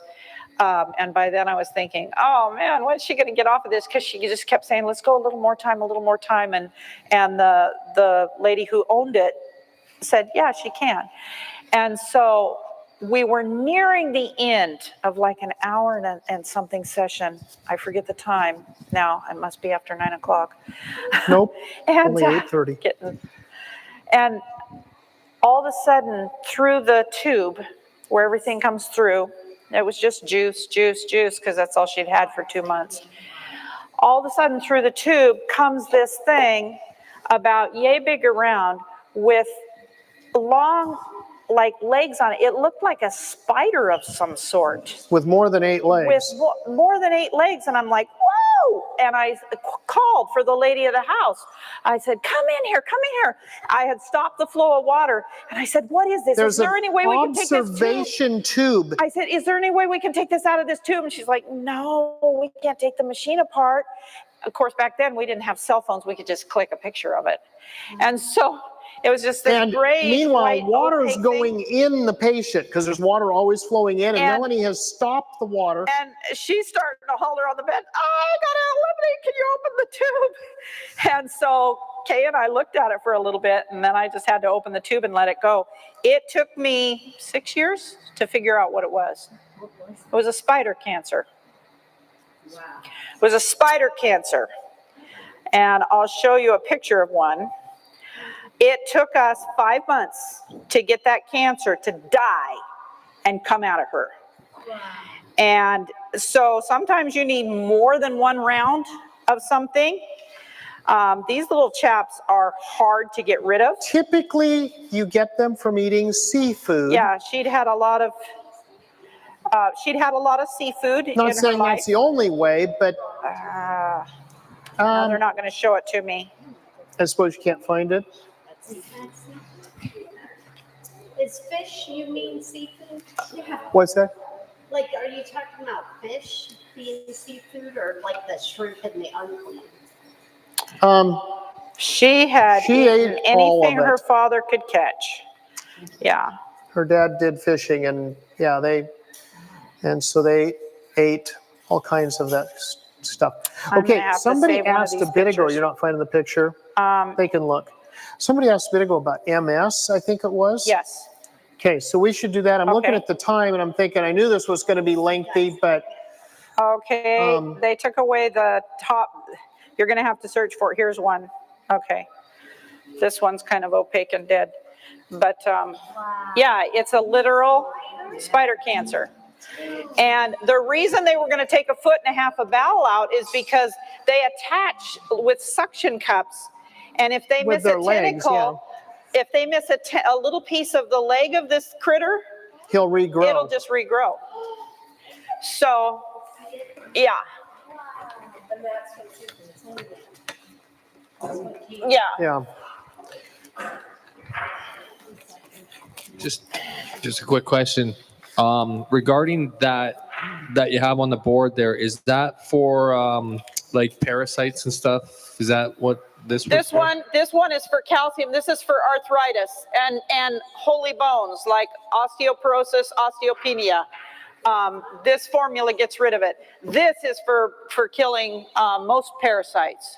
What that is right The walnut hulls, wormwood, and cloves. Those are your 3 top herbs. Do you have this all on your website, like listed somewhere? That recipe, no. So you actually have where we can actually get the cleanse from you. Was this being recorded? Yes. Okay, now we're going to MS, right? Yes. MS is multiple sclerosis, and it has to do with the nervous system breaking down. So how do we rebuild that? Number 1, stop the bad lifestyle. Stop the bad lifestyle. Go to bed on time so you can get the melatonin. I've known 2 or 3 people with MS in my life. None of them go to bed before 2 a.m. because they think they're on a different schedule and they don't have to go to bed on time. But we are all built the same, whether we think we are or not. And so it does affect us if we don't get that melatonin. And the first thing to break down is the nervous system. Drugs do not help, it just makes it worse. But what one needs is a lot of raw and fresh. You basically need to get out of a sterile environment and get back to nature. And get yourself in a situation where you're able to walk barefoot on grass, on soil that's not contaminated. You know, get out of the city. Yeah, and get the sunshine, get back to our, whoops, it's not here. Back to our 10 laws of health, pure air, sunshine, temperance, you know, abstaining from that which is evil and using moderately that which is good, getting good rest at the right time, using the herbs that will help, and proper exercise, proper diet at the right times, like we just showed you at the beginning, use of water. It can be helped by the hot baths. I have found charcoal baths are very helpful. to pull toxins out of the system. Just put. Okay, yes, be careful how you say this one. You tell them, so nobody's mad at me because they blackened the whole bathroom. So Melanie Okay. tells one of our neighbors and gives her some activated charcoal to I said, put this in the tub. and put this in the tub. So she takes the charcoal and she pours it into the tub and turns the water on, and it goes poof, yeah. and her whole bathroom was black. So what I do is I'll take a quart jar and I'll put about half full of Charcoal. the charcoal, and then add Slowly add a little water. bit of water. Shake it up. Put the lid on and shake Yeah, put the lid on, shake it up. Gently shake it. And then as it when you tries take to the push. lid off, you filling the bathtub, you put it under the and unseal water it. and dump it out. Yeah. And if you do not use coconut charcoal, if you use hardwood charcoal, it will clean up nicely and it will make your fiberglass bathtub just as pretty and white as you'd ever want. And where you get it from, we buy it by the 5-gallon bucket, is a place called Charcoal House. It's online, and you will not find the 5-gallon buckets on their website. You can't order it that way. You have to call them. You can get all the little tablets and the common stuff, but if you call them and say, I'm looking for, and I think I paid the last time I did it was like $135 for a 5-gallon bucket. We use that's a good price because we use like 2 cups for a bathtub. So that's a lot of baths. By the way, if your house is full of people who get the sniffles and colds and flus, just put them in a charcoal bath. It so pulls out the toxins. It's beautiful. It works really, really well. Nice warm bath for like 2 hours. It takes, by the way, if you use the coconut charcoal, when it comes to getting it, it'll make, if you're, all of us here happen to be white, so it will make you black. And if you use the coconut charcoal, you will be scrubbing until you are pretty pink to get it off. Because it's got a lot of oil in it. Because of the oils in it. But if you use the hardwood charcoal, which works quite effectively in a charcoal bath, you can just don't use soap. You can just Melanie's writing a formula for nerves up there. I'm just going to rattle off a list and go back to the video or whatever.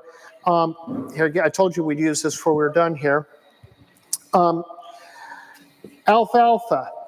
And by the way, stop and think about it. Alfalfa, that's something cows eat, but it's a very nutritive herb. It's full of tons of nutrition. Aloe vera, that helps clean the colon, soothes colon issues. Black cohosh, blue valerian, boneset, buchu, burdock, capsicum, comfrey, dandelion, devil's claw, echinacea, garlic, ginseng, goodicola, hawthorn, hops, horsetail. Starting to get I'm only halfway through the list. Starting to get the idea? Pour everything in the kettle. Horsetail, don't ever put it in capsules and take it because it lacerates the gut. It needs to be put in a tea, but it is one of the best things. If you have ligament trouble, any of that, it's rich in silica. Thank you, silica. It rebuilds the. No, it's not it's a plant. Where do you buy your herbs? Pacific Botanicals. Pacific Botanicals. Pacific, like Pacific Ocean. Fish Hatchery Road, Grants Pass, Oregon.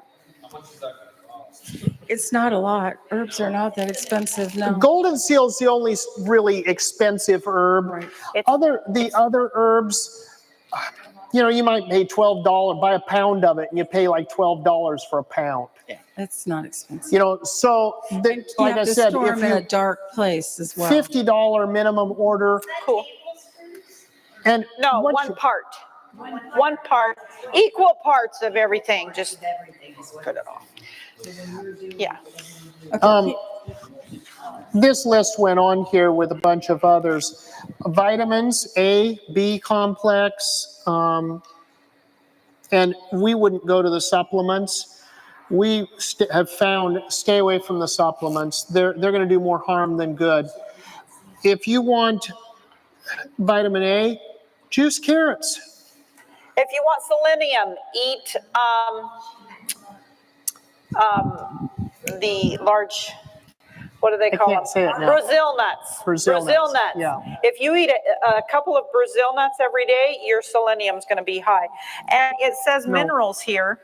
You're over here. Minerals. Multiple sclerosis. Oh. What we're on. Oh, okay. Yeah.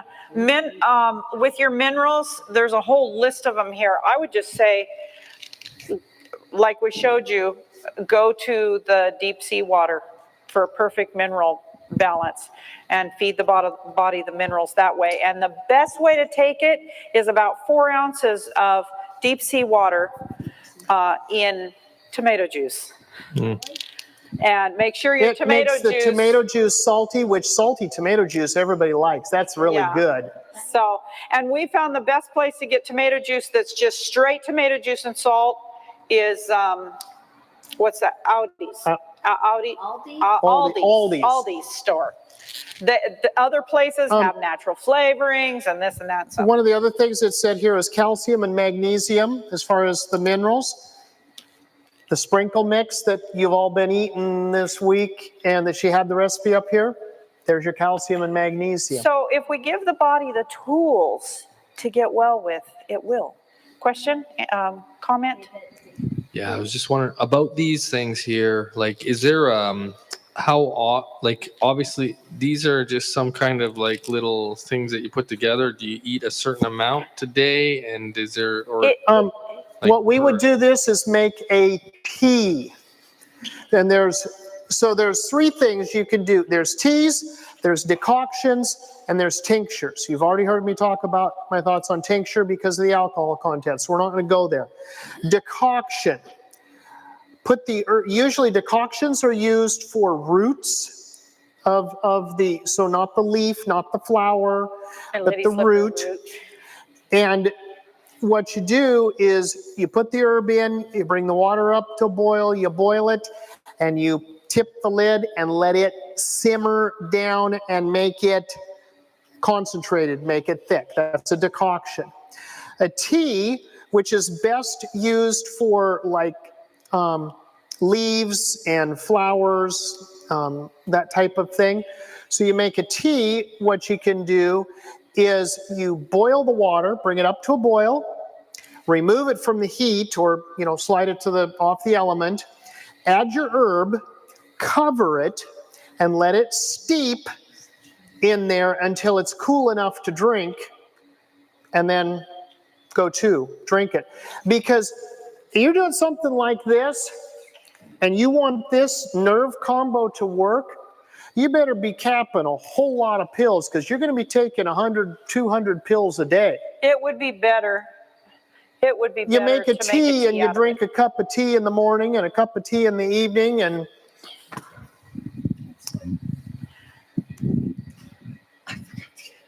Okay, go ahead.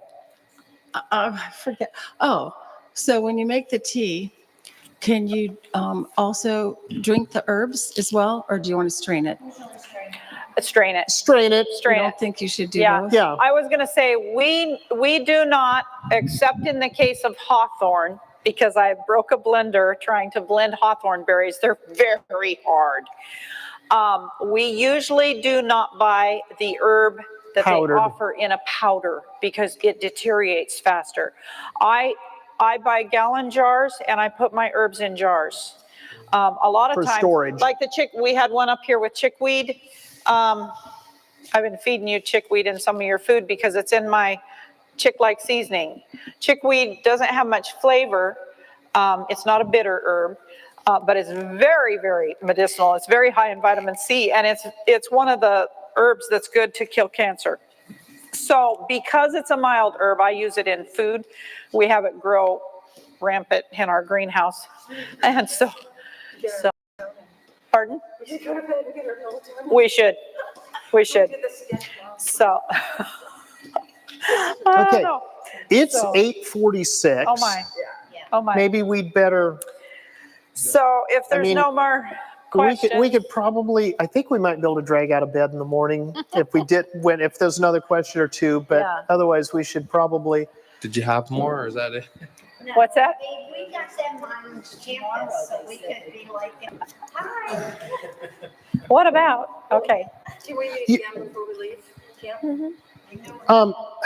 The big thing is, like what I did back with Papa John when he came, I got the book out, I looked, and I went, and to start with, I didn't even find anything other than I saw the word that it was viral with the shingles. And I went, oh, viral, parasitic. Okay. And I went to the cupboard and I just started pulling everything that I knew that we had that would cover that subject. And I didn't You didn't make go 3 a parts tea. to 2 parts to 1 part. I You just equal parts. handful of this and a handful of that, and I started filling it up and squishing it down in a big kettle, and the herb, I did not take time to make a tea and make a decoction. I just put it all in the kettle all together and I cooked it down, and It was like a. and then we tar started in syrup. with the fever treatments as well. Yeah. We It was hit it. it was almost that thick. Yeah. And did you dilute it? Not much, no. And I tried some because we never give somebody something And we it don't wasn't do pleasant, ourselves. but It was really it was nasty. good for him. Yeah. I had a question come in up in the building today when this was going on. UTIs are on the rise, urinary tract infections, and I was going to mention that. And I won't write this formula down, you'll just have to write it down. One of the best things, I had a friend whose mother fought UTIs, went to the doctor, they'd give her something, it would go away a little bit, but she fought it for 2 years. And finally her daughter said, okay, Mom, it's my turn. And she called me and said, what do I do? I said, give her a gallon of corn silk tea. You know what corn silk is? You know how you pull the corn? Stuff, when you husk corn and that nasty stringy Stuff on the stuff top? that's in the way, That is so that's not nasty stringy good. stuff, that's good Corn stuff. silk. Corn silk and parsley or parsley root is the better part, but if you can't get a hold of that, just go to the store and buy parsley and put them in a large kettle. And Make I've a done tea. so much traveling and sitting this summer, I've had a hard time with it. So when I came here, I just made a big kettle of it and I've been drinking it up Parsley. there. But corn silk and parsley tea will help keep the kidneys functioning, all the sludge out of them. If you have any. So tell him, how long did it take when she got her mom to drink the tea? How long did it take her before her mom's problem resolved? I believe it was 3 days, wasn't it? It was 3 days. That's what my memory says. Yeah, a gallon of corn silk parsley tea for 3 days after she'd been fighting this for 2 years. My father had a kidney stone, and they took him in for surgery. My parents don't go along with. My dad's now dead, but this was years ago. Don't go along with doing herbal things. So he went to the doctor. They laser blasted, and they missed. It's too dangerous to repeat it. You have to wait for 30 days before they can repeat it. So now he's still suffering. My Can't mom lay called down, can't sit down, just kidney pain like you wouldn't believe. in intense pain. Yeah. My mom calls me and says, here's what do I happened. do? Just told me what I just told you, and said, What do I do? what do I do? I can't handle They it had their anymore. chance and they failed, so what do I do? And I said, Corn Mom, go buy some corn. Husk it, throw the corn in the garbage can if you want, but keep the corn silk and start making a tea. I'll put some more in the mail to And you. parsley. You told And her to put some parsley. parsley in it. And have Dad drink a gallon a day. Dad overheard and he's like, a gallon, I can't drink that much fluid in a day. And we said, yeah, that's why you're in the That's why trouble you've you're got this problem. That's why you have stones. So Mom says, okay, he'll do it. Well, my mom's very German, and so Dad, Yes, kidney stones, yes. Dad had to, Takes care of bladder gravel as well. Dad had to do it. Drink it up. And he was drinking, I'm going to be on the bathroom all the time. And I said, fine, just stay there then. Drink it and just stay right there. You're retired, just stay there.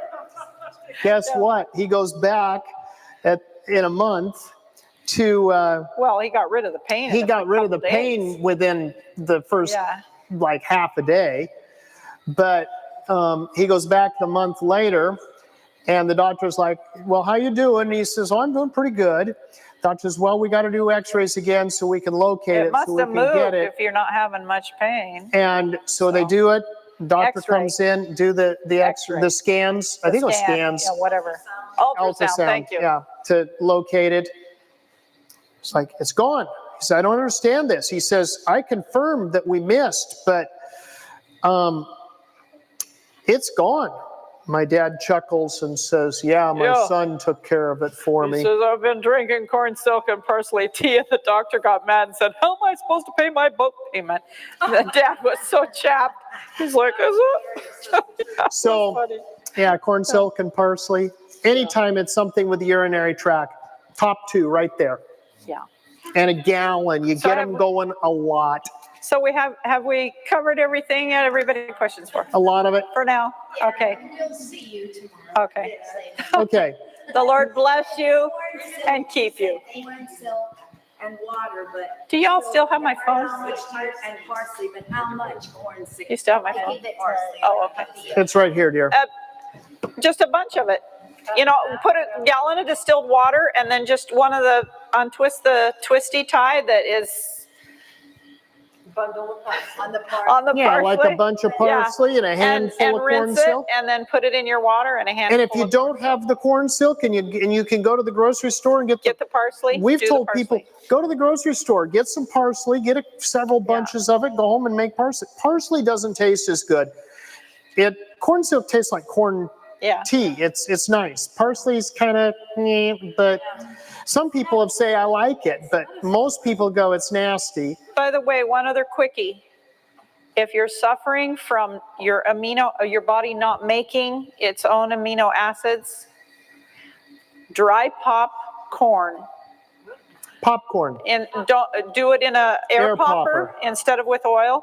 Dry pop it or in a air popper, and crush it down into a gallon jar until you have it full. Just pack it in with your fist, tight as you can, much as you can get in that jar. And then pour boiling water over it. And let put it the sit. lid on. And always put the lid on so your goodness doesn't escape. Let it sit till it cools off to drink. Popcorn. Air popped corn. And then. So popcorn with no oil. Pack it into a gallon jar and then put boiling water over it and let it steep and then drink it, and that will strain off the popcorn and drink the liquid. The amino acids. It's high in amino acids. And it tastes really good too. It's good for building up your amino acids. It helps the immune system. It helps. Gallon jar. It is. Did you say boiling water? Yes. Boiling water. Boiling water. Over it. They're using, the naturopaths out west are using that for people with Epstein-Barr to help them get well. I don't even know what that is. Epstein-Barr. Isn't that like It's a common name? I was trying to think of the common name. It's the kissing disease. No, that's mono. That's mono. Epstein-Barr is where the, oh man, it's too late, guys. Look it up. Let's close with prayer. I'm brain Let's have dead. a prayer and close. Okay. Yeah.